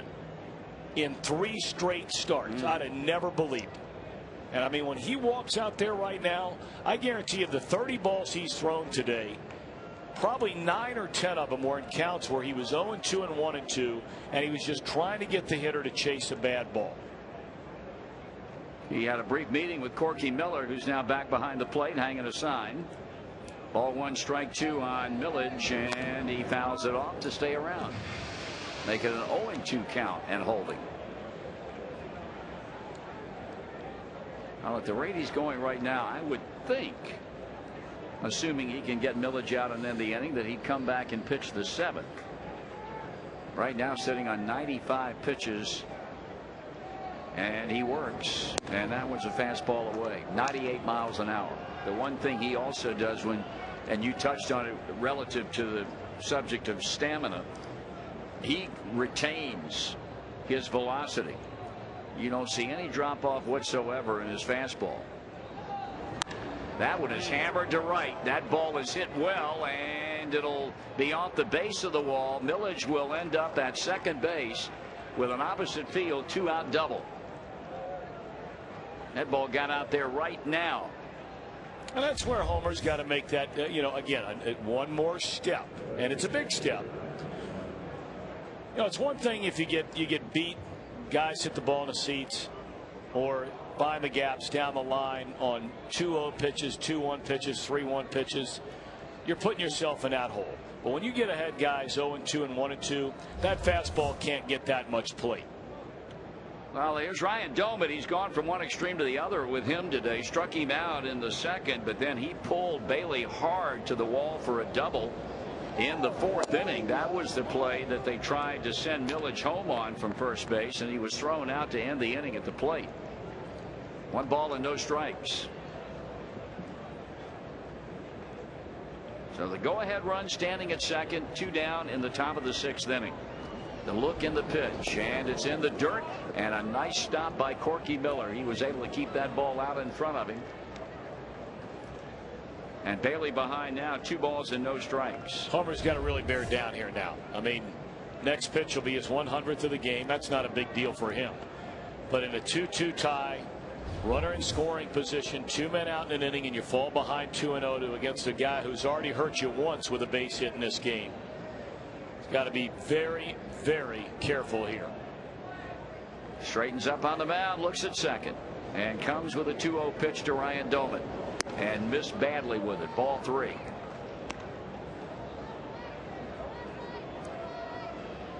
Now, it's almost like that he's pitching around Ryan Doumit, but the guy waiting in the on-deck circle is another left-hand batter who took him out of here, leading off the last inning, in Brandon Moss. And there's a call strike. 3-1. Well, he didn't get the call. The first pitch in this at bat, and we know how important that pitch can be oftentimes in and at bat. I thought it was strike 1. That's the same pitch that Doumit was called out on, a fastball in the inside corner his first time up. This time Homer didn't get the call, and immediately behind 1-0.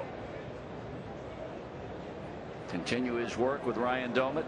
Dealing, swinging, fly ball hit to left. Going back is McDonald at the wall, cannot make the play. Ball is off the fence. Home with a go-ahead run as Lastings, Millage, and it is 3-2 Pittsburgh. Back-to-back 2-out doubles by Lastings, Millage, and Ryan Doumit after Bailey had struck out Garrett Young and Delwyn Young and Garrett Jones, and all of a sudden the Pirates have their first lead of the day. Yeah, the killer was the 2-strike double the other way by Millage. You fall behind guys like Doumit who can swing the bat a little bit. You fall behind 3-1, you're flirting with trouble, but not on 0-2. He'll go to work now on Brandon Moss, who, as we mentioned, homer to the seats and right, his 7th of the year, leading off the 5th inning. They're going to intentionally walk him and take their chances with another tough out in Ronnie Cedeno.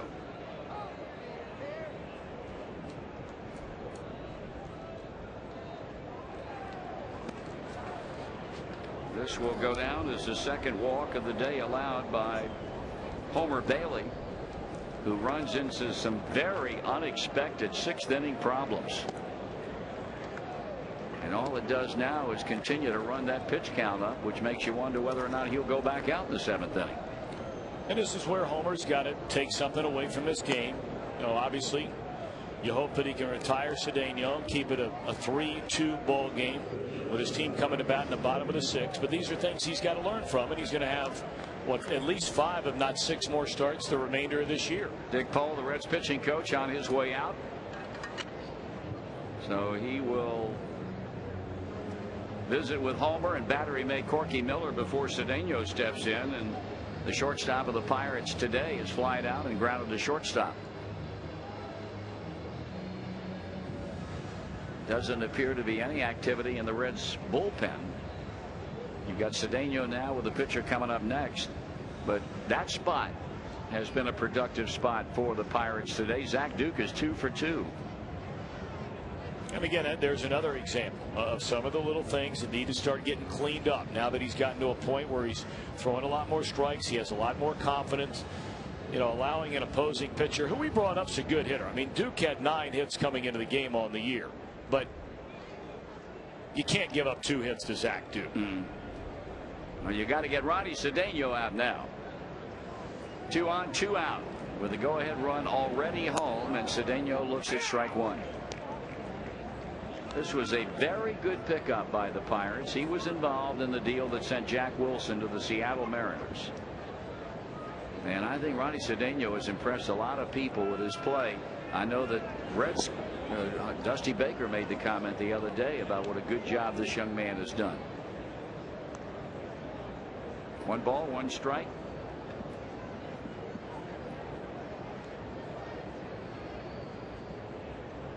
Tillman leading at second base. Brandon Moss, a recipient of the intentional walk at first. And this one a foul ball. No, it's in front of the plate. Fair ball picked up by Corky Miller. The throw on down to first will end the inning. But the Pirates jump out to front on back-to-back doubles by Millage and Dolman. And at the end of 5 1/2, it's now 3-2 Pittsburgh on the Cincinnati Bell Reds Radio Network.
Celebrate the beginning of the school year with the Reds. During September and October, students can show their school pride and enjoy half-price Reds tickets thanks to First Student.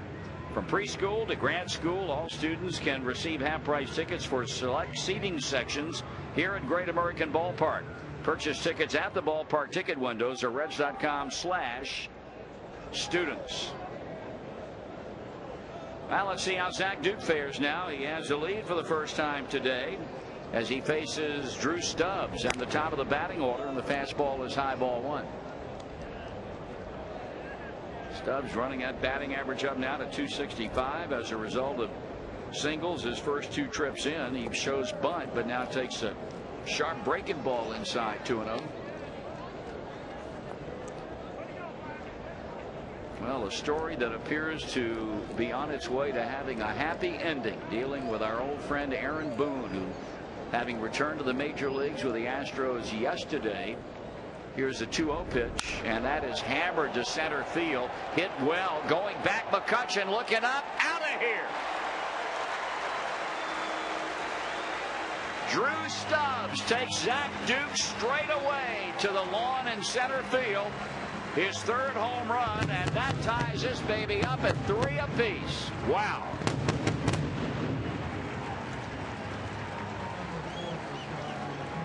Make that the 4th home run of the season for Zach Duke. The home runs have played a major role in this game today. The Pirates have hit 2. The Reds go deep for the second time. Brandon Phillips did it earlier, and now Stubbs to the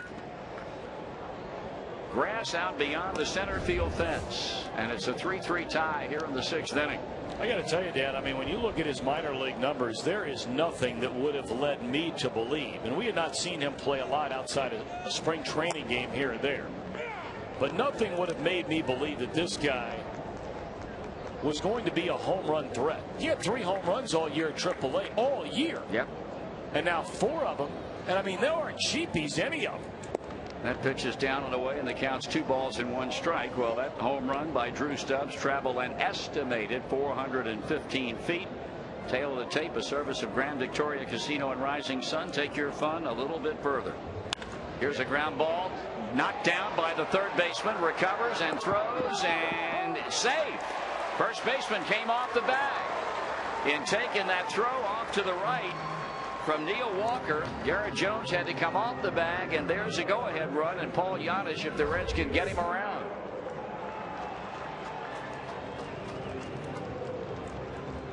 Now Joey Votto 0 for 1 with a walk.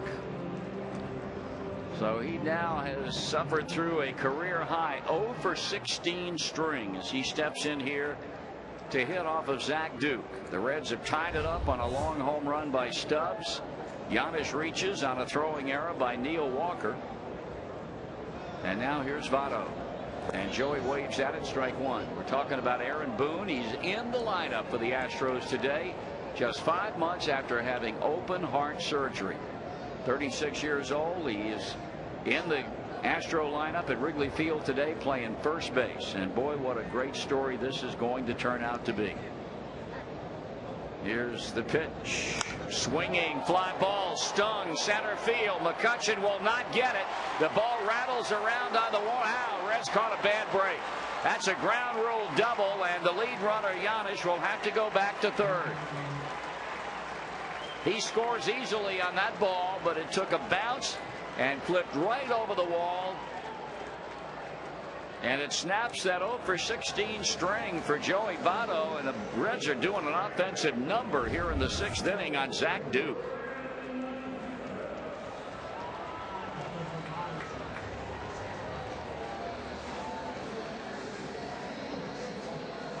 Joe Kerrigan jogging out to the mound. He's a pitching coach of the Pittsburgh Pirates.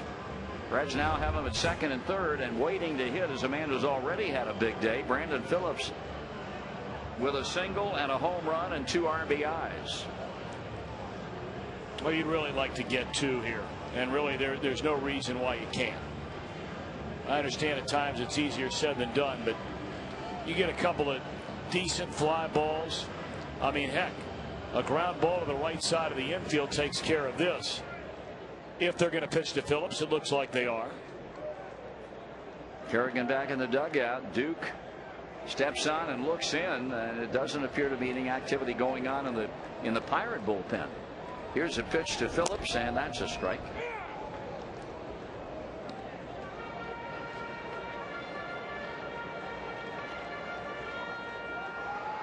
As Tom said, a big opportunity right here for the Reds, having already tied it, to not only get the lead run but an insurance run to boot. Nobody out.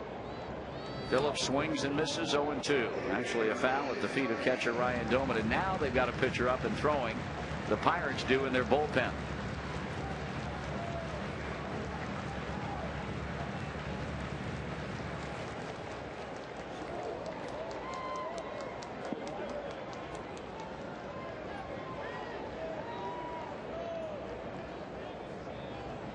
Now the pitch. Ground ball up the middle. That's going to get the go-ahead run in. Second baseman fields and throws to get Phillips. Scoring is Giannis, and the Reds take a 4-3 lead. Beautifully done. Yes, indeed. Joey Votto advances to third. Brandon drives in his 3rd run. His total for the year now jumps to 84, and their infield is going to play in for Johnny Gomes. Beautifully done. You bring in the run, you advance Votto second to third, so he's here with 1 out. After falling behind 0-2, and I might add, not looking good at it, falling behind 0-2, Phillips, his third RBI of the game, 84 now on the year. And Johnny Gomes will take what he's done each of his first 2 times up, and that's launch a fly ball to the outfield. Both of them were deep enough to get a runner in from third base. The pitch, and he grounds to the left side. That won't get it done. Fielded by Cedeno, and he throws Gomes out at first. So a very poor at bat for Johnny Gomes, jumping on the first pitch and bouncing one directly at Cedeno, with the infield now dropping back and Darnell McDonald stepping in.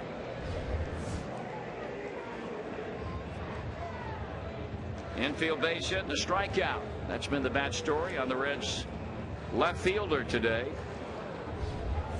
Game being brought to you by Toyota and the full-size Toyota Tundra. Come in for a test drive right now and get 2 tickets to an upcoming Reds game. For a dealer near you, visit buyatoyota.com. Swing and a foul by McDonald. Each team with 7 hits, but the Reds have taken a 4-3 lead. And I would imagine Homer Bailey going to go back in the 7th inning. Well, there's activity in the Reds bullpen, but it just began. Here's the pitch. That's too low, and it's 1 ball, 1 strike. I'd like to see him go out there one more, and of course we don't know how he's doing physically. I mean, a little bit over the 100 pitch mark, not by much. Runner at third, 2 out. McDonald pulls one wide of third. The shortstop gets it, and the throw safe at first base. Run in. Head first slide by Darnell McDonald. In a photo finish at first base, and Larry Vanover says safe. Infield hit, RBI. Reds lead 5-3. That's flat out hustle right there, boy.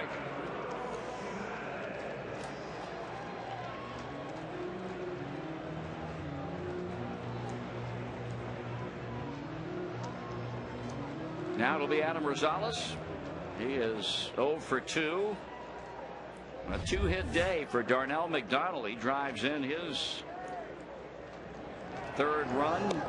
Make that his 5th run, and a quick throw over gets him back to the bag ahead of the tag.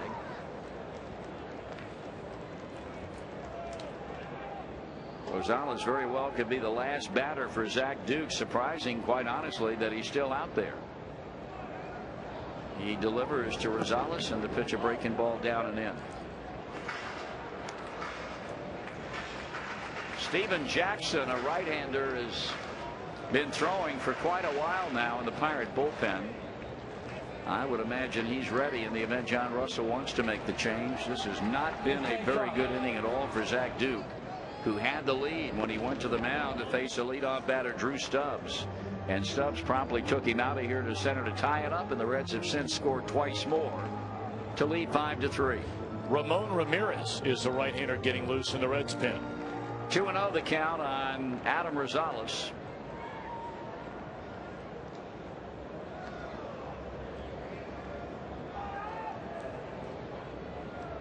Here's a pitch.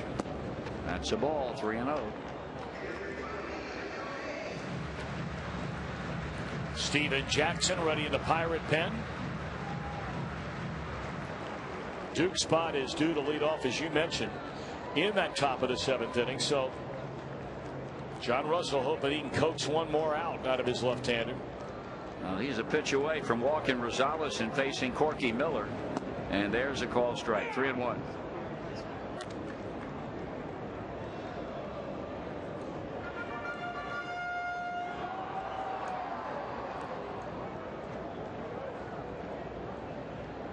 McDonald edging off the bag. Eyed by Zach Duke, the left-hander, to the plate.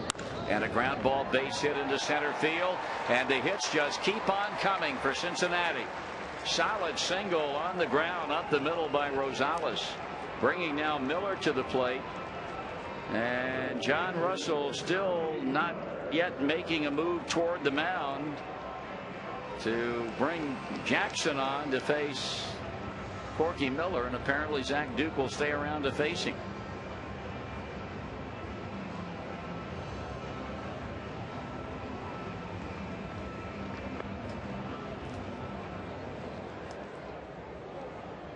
Reds have had 4 hits in the inning. They have had a total of 9 hits now in the game. Miller tries to get involved in the hit parade. He has struck out twice. Ball 1. Make that a strike. A breaking ball 0-1.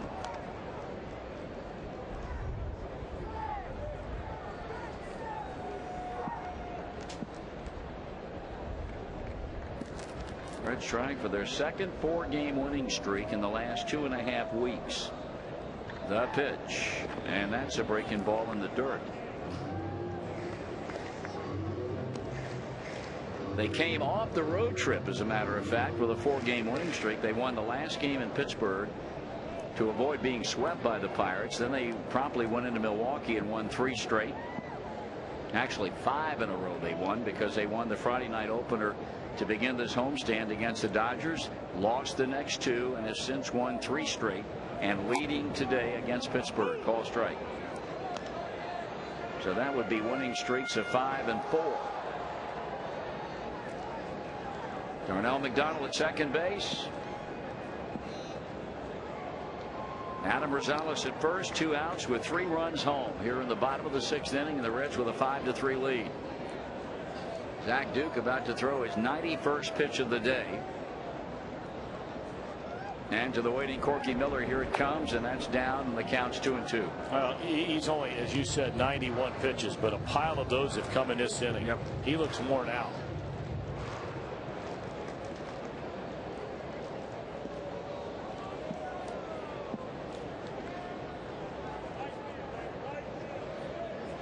On deck is Homer Bailey, and he's in the on-deck circle, bat in hand. Ground ball hit sharply to third, and the tag made by the third baseman. He started toward the bag, did Neil Walker, and then stopped and waited on Darnell McDonald to come to him to tag him out and end the inning. But the Reds send 8 batters to the plate, scoring 3, and heading toward the 7th inning. The Reds have a 5-3 lead on the Cincinnati Bell Reds Radio Network.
Is that her sister? An inside joke.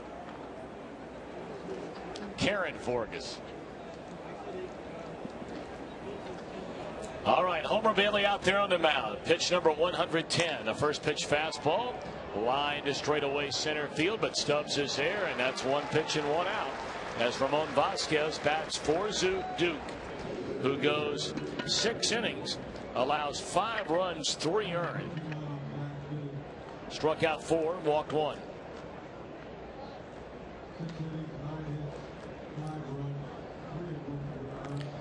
So one away in the inning, and here comes Andrew McCutchen. Reds with a 2-run lead, 8 outs to go to nail down what would be a 4th straight win in this series. First pitch fastball is ball 1 to Andrew McCutchen, who is grounded to short, struck out swinging twice. Bailey has set a career high with 8 strikeouts in the game today, and that fastball is high. 2-0.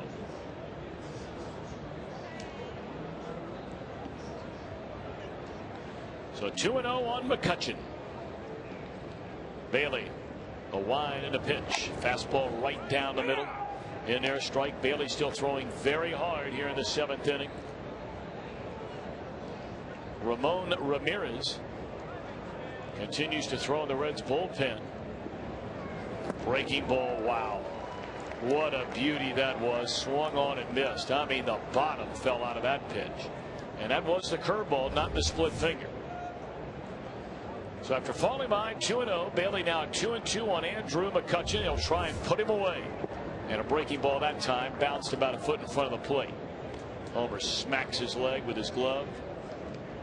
3-2 the count. Jesse Chavez warms up in the Pirate pen. Now, I'm not so sure that right now Homer Bailey may not be operating on a batter-by-batter basis. Here comes the 3-2 on McCutchen. Fastball inside, ball 4. We'll see. Well, now you start getting into some left-handed hitters. Dusty Baker tells his catcher Corky Miller, go out there and talk to him.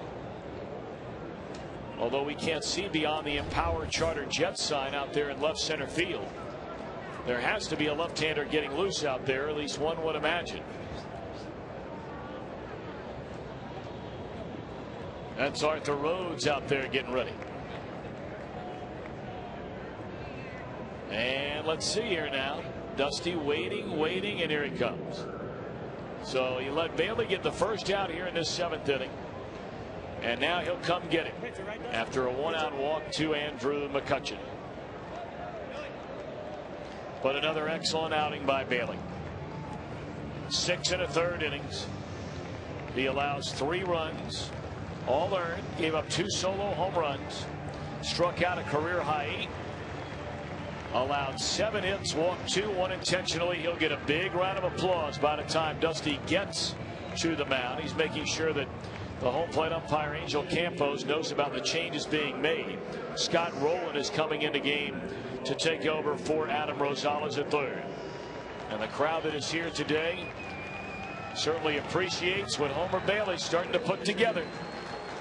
3 excellent starts in a row by the 23-year-old Texan.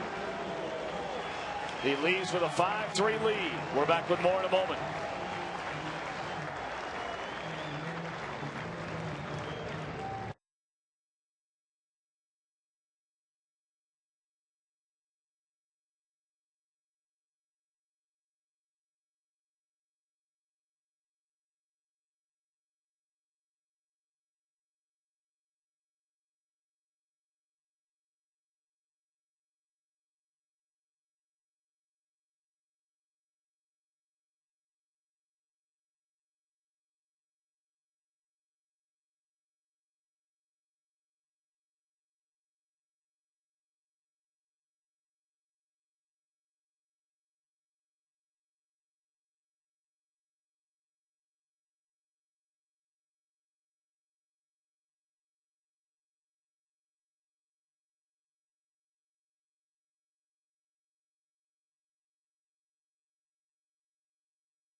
Arthur Rhodes.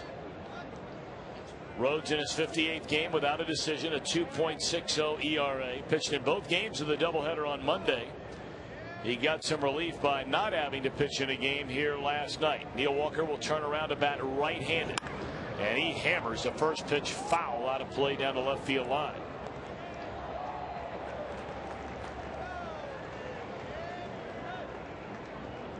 Reds leading 5-3. We're in the 7th inning.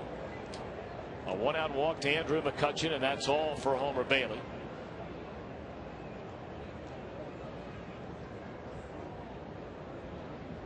And the pitch from Rhodes is swung on and fouled off behind the plate. So Arthur ahead at 0-2. You have switch hitting Delwyn Young waiting in the on-deck circle.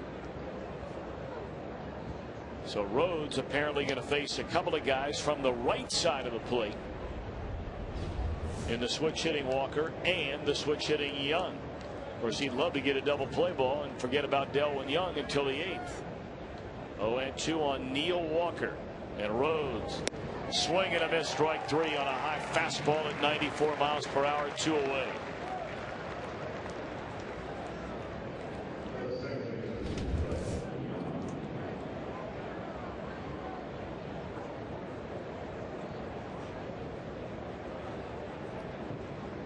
Delwyn Young is 0 for 3. He'll bat right-handed for the first time today. He has bounced to third and struck out swinging twice against Homer Bailey. Young has been a far better left-handed hitter than right-handed hitter this season. Batting .311 left-handed, but not a bad number. .252 right-handed. Swing and a miss.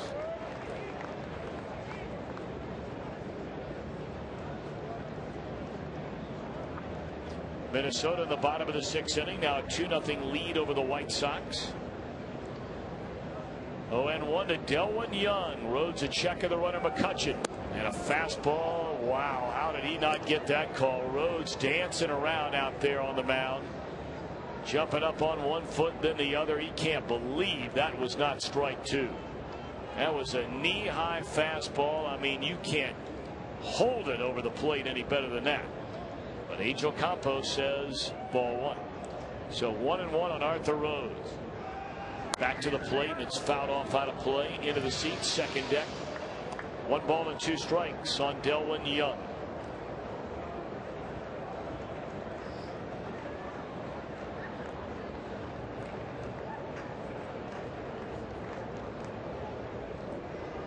So now Rhodes a big deep inhale, big deep exhale. And here comes a 1-2 on Young. Fastball up. That was a pitch that Young chased twice against Homer Bailey on 2 strike pitches. Fastballs up around his eyes, but does not chase that one from Rhodes. So it's 2-2. Reds lead by 2. We're in the top of the 7th inning. Andrew McCutchen, the runner at first. And the break-even pitch from Rhodes. Swing and a foul tip into the mid of Corky Miller, strike 3. Sir Arthur Rhodes faces 2 strikes out 2. We go to the bottom of the 7th. The Reds lead the Pirates 5-3.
For the 7th inning.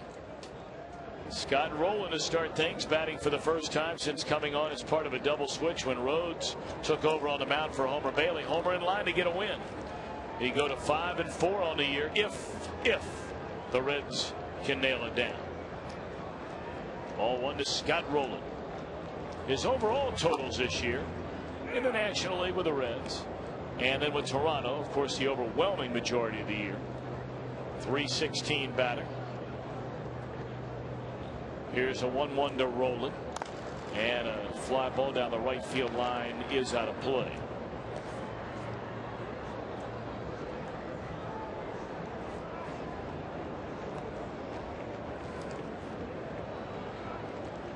Rowland has 8 home runs, 44 batted in. And right now on a 5-game hitting streak. 7 hits in his last 19 at bats. And a bouncing ball to the right side off the glove of the pitcher. Ricochets to the second baseman. Throw to first is in time. Wow. He looked out from here.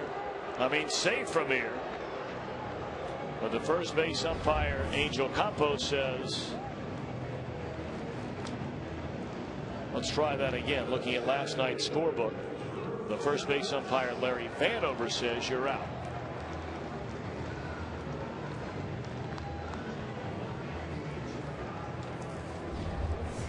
Taking over on the mound is Jesse Chavez, right-hander, replacing Zach Duke. It's ball 1 up and away to Drew Stubbs. Stubbs tied the game the last inning with the Reds down a run. Led off the 6th with a home run to deep right center field. His 3rd home run in this series, and his 4th since being brought up from Louisville. 2-0 to Drew Stubbs. Chavez delivers, bouncing ball down to 3rd. Backing up on it is Walker. His throw is in time. And there are 2 in a row retired by Chavez in the Reds' 7th. Reds with a 5-3 lead.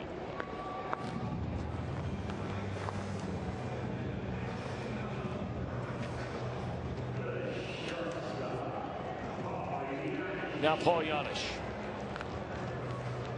Janisch 0 for 3, but after the Stubbs home run to tie the game leading off the 6th, Janisch reached safely on a throwing error by the 3rd baseman Walker and scored the go-ahead run. That ball popped up into foul ground. It's out of play beyond the Reds dugout.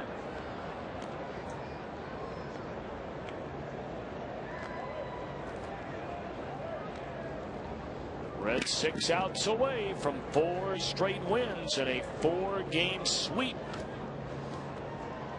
against the Pittsburgh Pirates.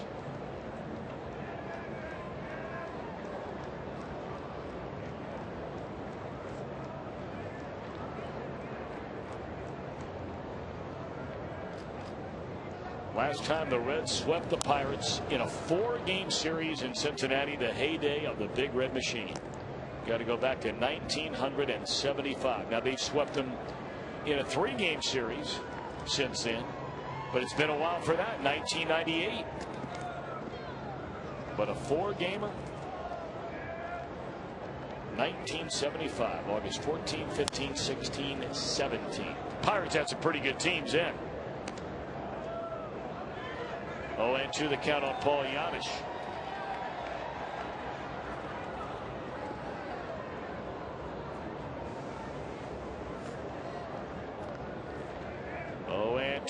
The shortstop waits, and it's outside. A ball and 2 strikes.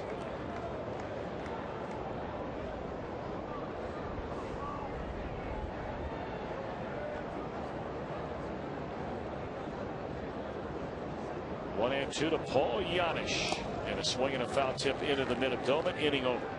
1-2-3 go the Reds. We move to the 8th. Reds in front of the Pirates 5-3 on the Cincinnati Bell Reds Radio Network.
Either. I mean, I'm just an easygoing guy. Yeah, you push my hot button. It's unreal. Is it my turn? Play-by-play, taking over to get you all the way home in unquestionably a good mood and a happy mood. I was. Here's Garrett Jones, left-hand batter, beginning the 8th inning, and he shows bunt, and the pitch is a strike. He has homered and struck out and struck out, and Arthur Rhodes has done what he normally does. He came on in the 7th after a 1-out walk. He struck out Neil Walker. He struck out Delwyn Young and walked to the dugout, and that pitch is taken for a ball low by the left-handed batting Jones. A ball and 1 strike. Trying to save it for Homer Bailey, who goes over 500 with a win today. Came in at 4-4, and he was good again. His 3rd straight excellent start. Now the break-even pitch, and here's a pop-up foul, bunt attempt, foul, and untouched. Corky Miller trying to track it down but couldn't do it. Off the 3rd baseline, and there's a souvenir. Arthur Rhodes breaking across the foul line, picked up the ball, flipped it to a fan in the 2nd row of seats behind the 3rd base dugout. Want your best lawn ever? Then feed your lawn with Scott's Turf Builder Lawn Fertilizer. Turf Builder is 100% nutrition with no fillers, so every granule gives your grass the food it needs to grow green and strong. Scott's, the official lawn care company of the Cincinnati Reds. Top of the 8th inning. Reds 5, Pirates 3. Arthur Rhodes coming right back to Jones, and just missed, and not by much, maybe a little bit high, and the count is 2-2. Joel Hanrahan, a right-hander.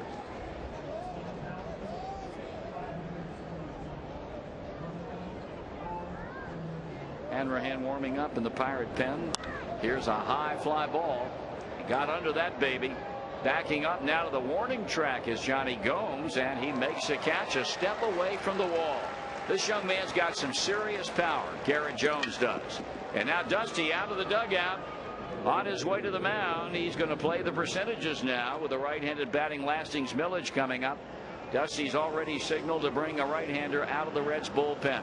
So Arthur Rhodes works an inning, retires 3, strikes out 2, and will leave a satisfied man as he and his manager converse on the mound. A break in the action here in the 8th. And we'll be back in just a moment.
Opponents are batting just 197 against Nick Masson.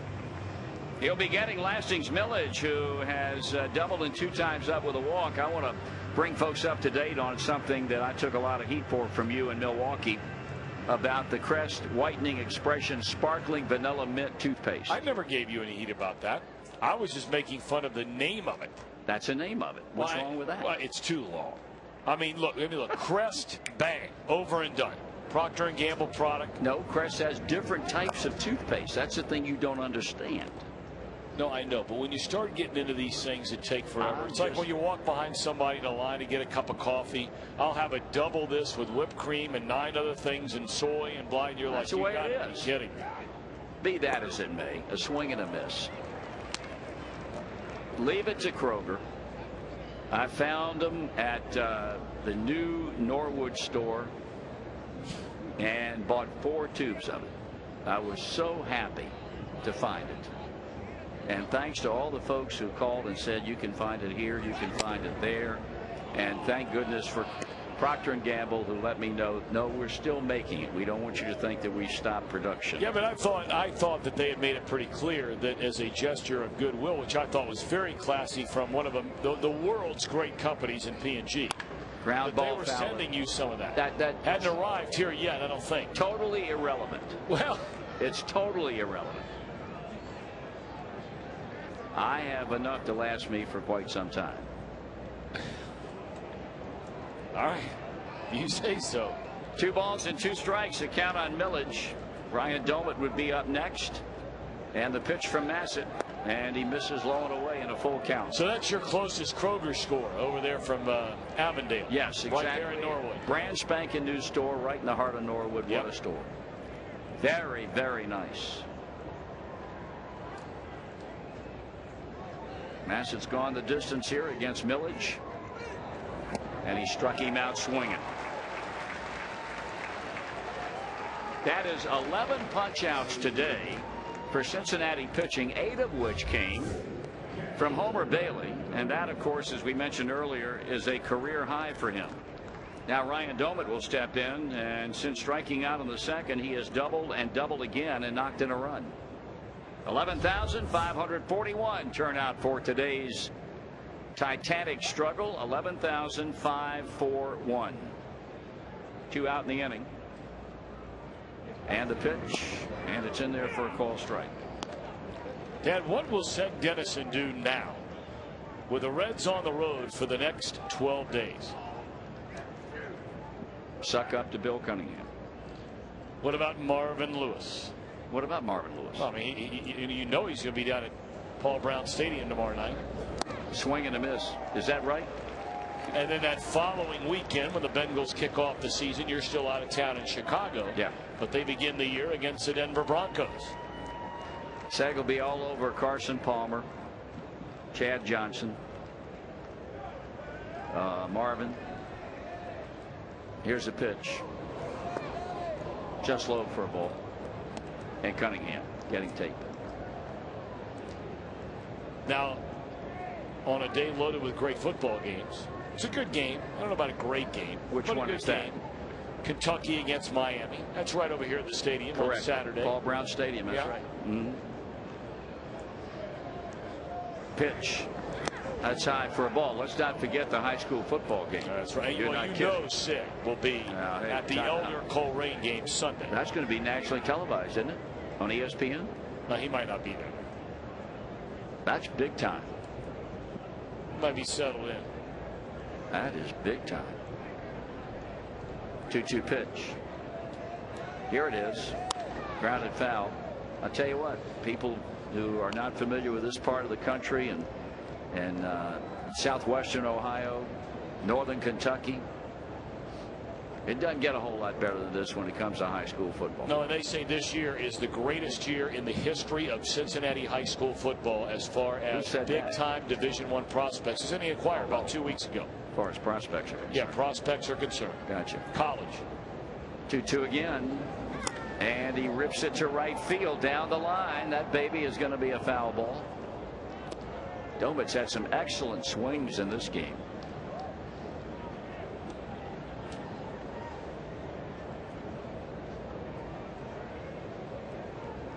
It's a great time of the year coming up, boy.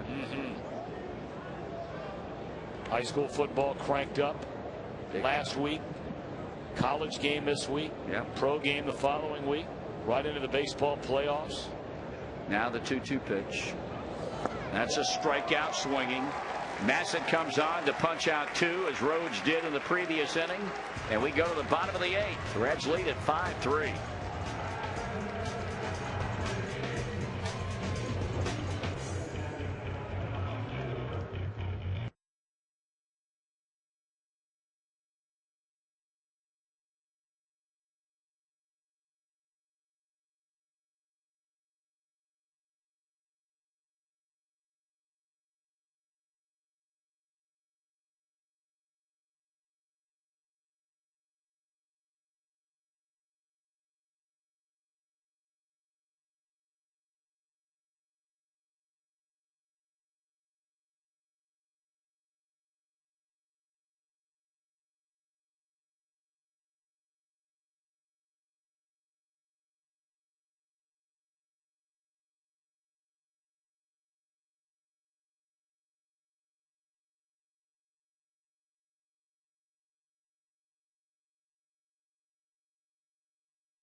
Reds come to bat, bottom of the 8th inning with a 5-3 lead, and they'll be facing Joel Hanrahan. Boy, you talk about a guy who has gotten his season and career turned around.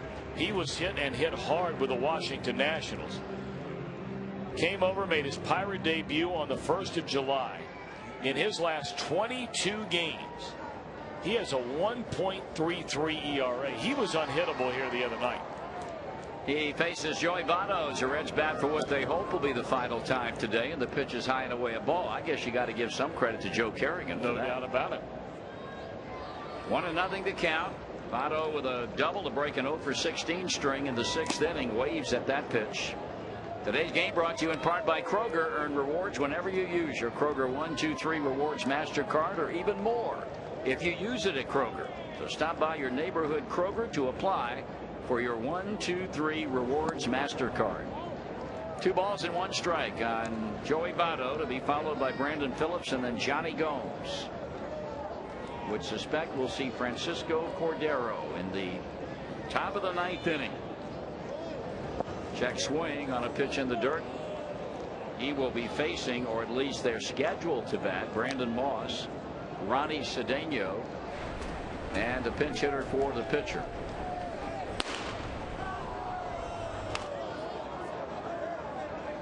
Otto waiting, swinging and hitting it foul, and off to the left. We take a look again at our Cincinnati Bell trivia question. I think Tom Brenneman might be right on here. Well, you guessed the same thing. In which of the following offensive categories did Dave Parker fail to lead the National League in at least once during his career? Home runs, doubles, or hits? We said home runs, and the answer is, here's a pitch. That's inside, ball 4. The answer is home runs. Parker hit 273 homers in 15 seasons of National League play, but never was the league's leader. He finished 2nd in the league in both 85 and 86 while wearing a Reds uniform. Joey Votto leads off the 8th, base on balls. Here's Brandon Phillips. He's had 2 hits. He's had 3 RBIs.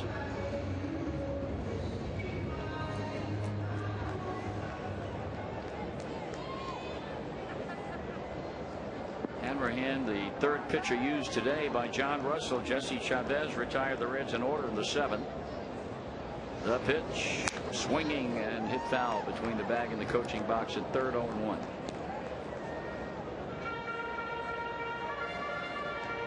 $84 RBIs now for Brandon. I mean, he's got a legitimate shot. And needs 16 in the last 29 games. That's a lot.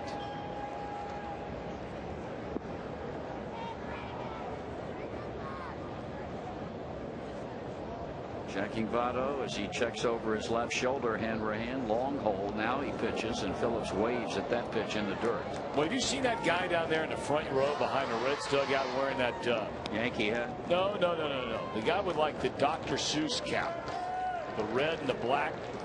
He's all dressed up in Reds garb. I mean, he is looking good. Maybe he's going to a costume party. He might be. Oh, I see. He looks good down there. Looks like the cat in the hat. Yeah. That's it. It's a nice looking hat.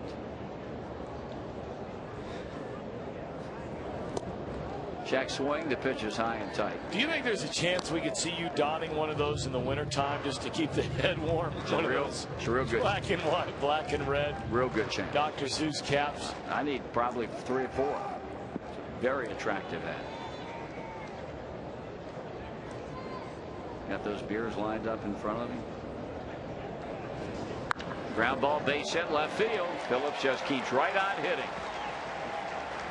His 3rd hit today, and the Reds put their first 2 on in the 8th. Votto moves up on the base hit to left field, and now here's Johnny Gomes. Seriously, would you wear that hat in the wintertime? Yes.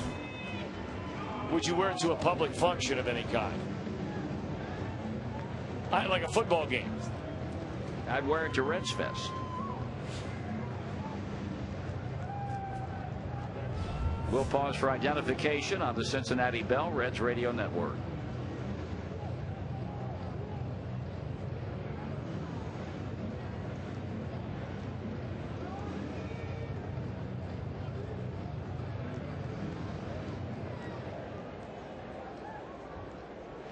2 on with nobody out. And Johnny Gomes steps in. He's 0 for 3 batting in the 5-hole today. Has a chance to do some damage his last time up, and bounces. Diving stop by Neil Walker. He beats Votto to the bag. Nice play by the rookie third baseman to take a knock away from Johnny Gomes and turn it into a force out at third base.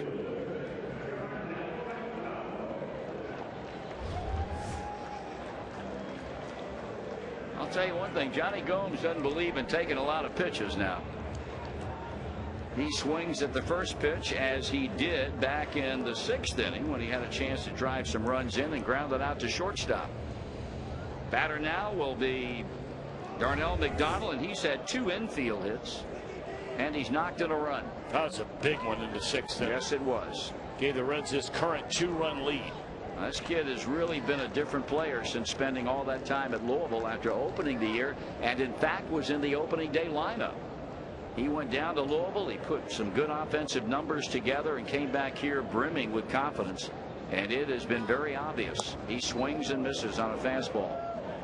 Man, this guy throws hard. Yes, he does. It's hard to believe the Nationals to trade away a guy like this. Now, again, his numbers with them were not very good, but man, that last fastball is 98 miles per hour. I've not seen him throw a fastball less than 95 in 2 games. Got 2 on with 1 out. Bottom of the 8th, Reds 5 and the Pirates 3, and a foul ball straight back. And McDonald behind now, a couple of strikes. Reds have had a 10-hit day today, on the heels of collecting 14 last night, and then in the night game, rounding out the day-night doubleheader, had 13 hits in that game. So this series has been very, very kind to the Reds from an offensive standpoint. Here's a pitch. Nope, a throw back to second, and they had him picked off. Had the throw not been low and handcuffing second baseman Delwyn Young, they had Brandon Phillips hung out to dry.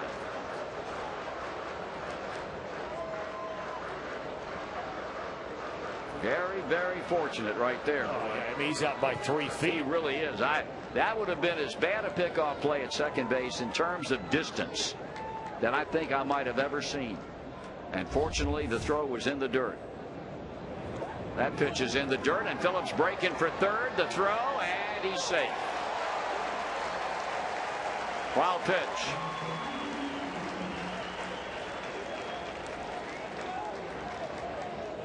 Nobody will ever accuse Brandon Phillips over lack of aggression on the base paths. Now they try to parlay that wild pitch into another run.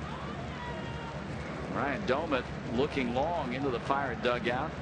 And now we're going to find out what kind of action we'll have here in the infield and how they're going to deploy themselves. And now Cedeno came in well in. Now he backs up a bit, but the infield's about halfway. And a swing and a miss takes care of Darnell McDonald.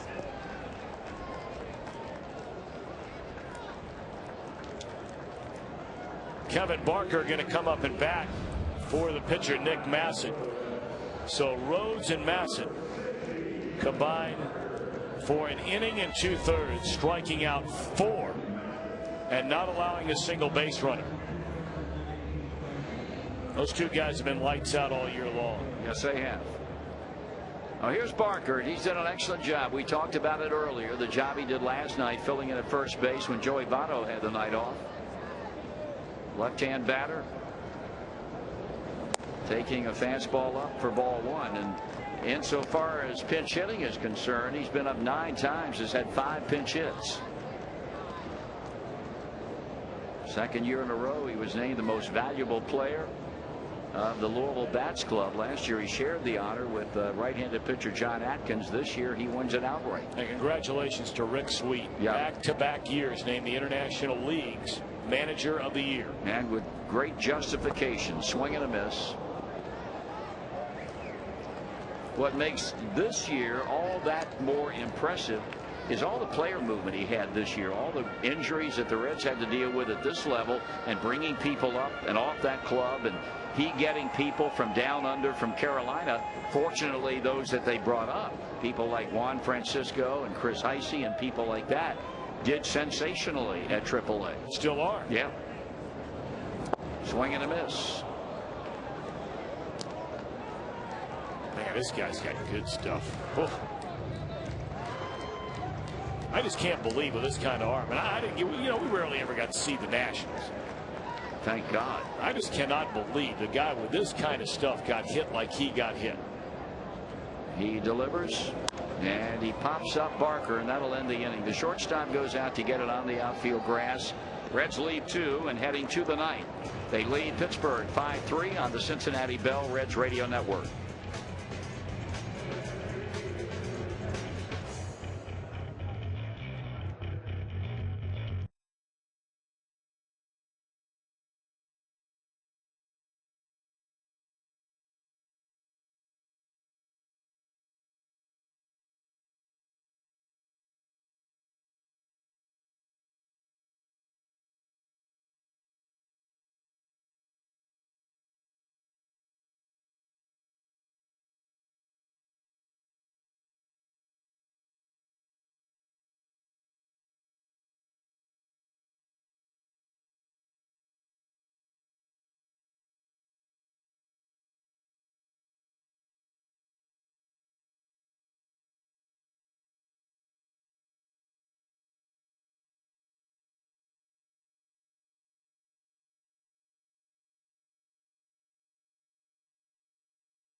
And now on the mound trying to nail it down with the Reds leading 5-3 in the top of the ninth inning. Reds closer and all-star for a third time this year, Francisco Cordero, has pitched in 55 games, 29 saves in 31 save chances, and a 2.32 ERA. Well, if he can follow up on what Arthur Rose and Nick Massett did, Red's going to be fine. This is going to be a quick ninth inning. He gets Brandon Moss, who has homered, 1 for 2 with an intentional walk. First man up here in the ninth with Ronnie Cedeno waiting on deck. And first pitch by Cordero is at the knees for a call strike. He's shooting today for his 30th save of the season.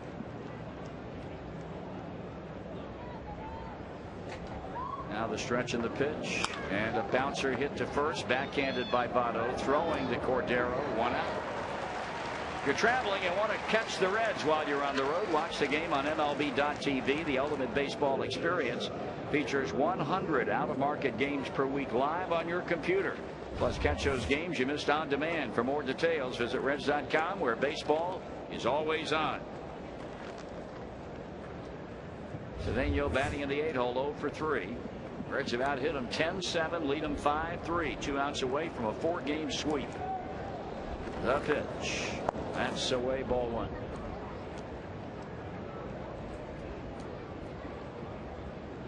Starting pitchers, of course, are the pitchers of record. Daly would win it. Duke would lose it. There's a strike. And I can tell you one thing, tomorrow being an off day, I don't know that the Reds have welcomed an off day any more than the one they're going to welcome tomorrow, simply to give those pitchers a complete day of rest. Swing and a miss on a fastball up in his eyes.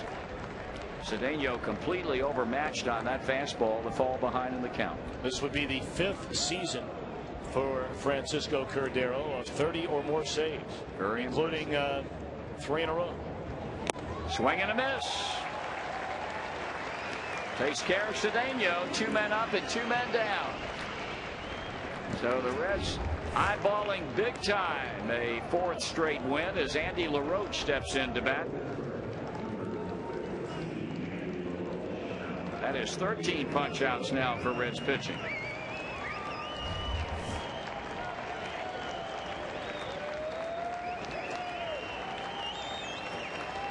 So a ground out and a strikeout. And dealing to LaRoche, and the pitch is taken for ball 1.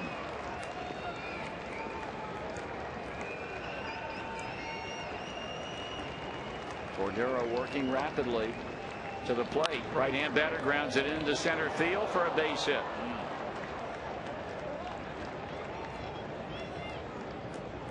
So that'll bring the tying run to the plate, and Andrew McCutchen has grounded to short, struck out, and walked. Andy LaRoche coming off the bench and does his job, and that's keep the Pittsburgh Pirates still swinging the bats in this 9th inning. The big right-hander kicks and deals. 2 low, ball 1.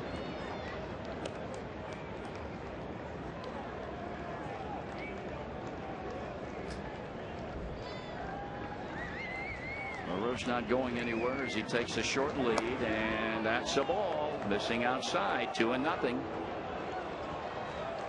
You don't want to make a mistake to this kid. He's got 11 home runs, so he can hurt you deep. And Cordero pitching behind in the count, and there's ball 3.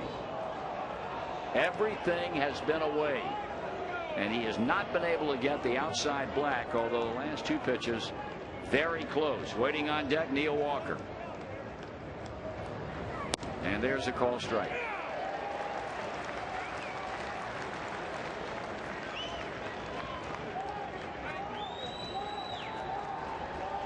As the sign comes with a 3-1. And a foul ball back and a full count.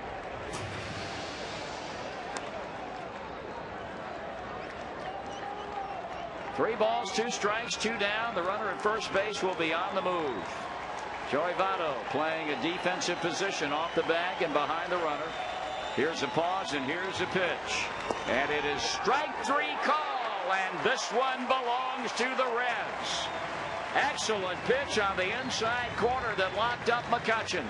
And the Reds have completed a 4-game series sweep over the Pittsburgh Pirates in the Queen City for the first time in 33 years. Final score 5-3. We'll be back in a moment.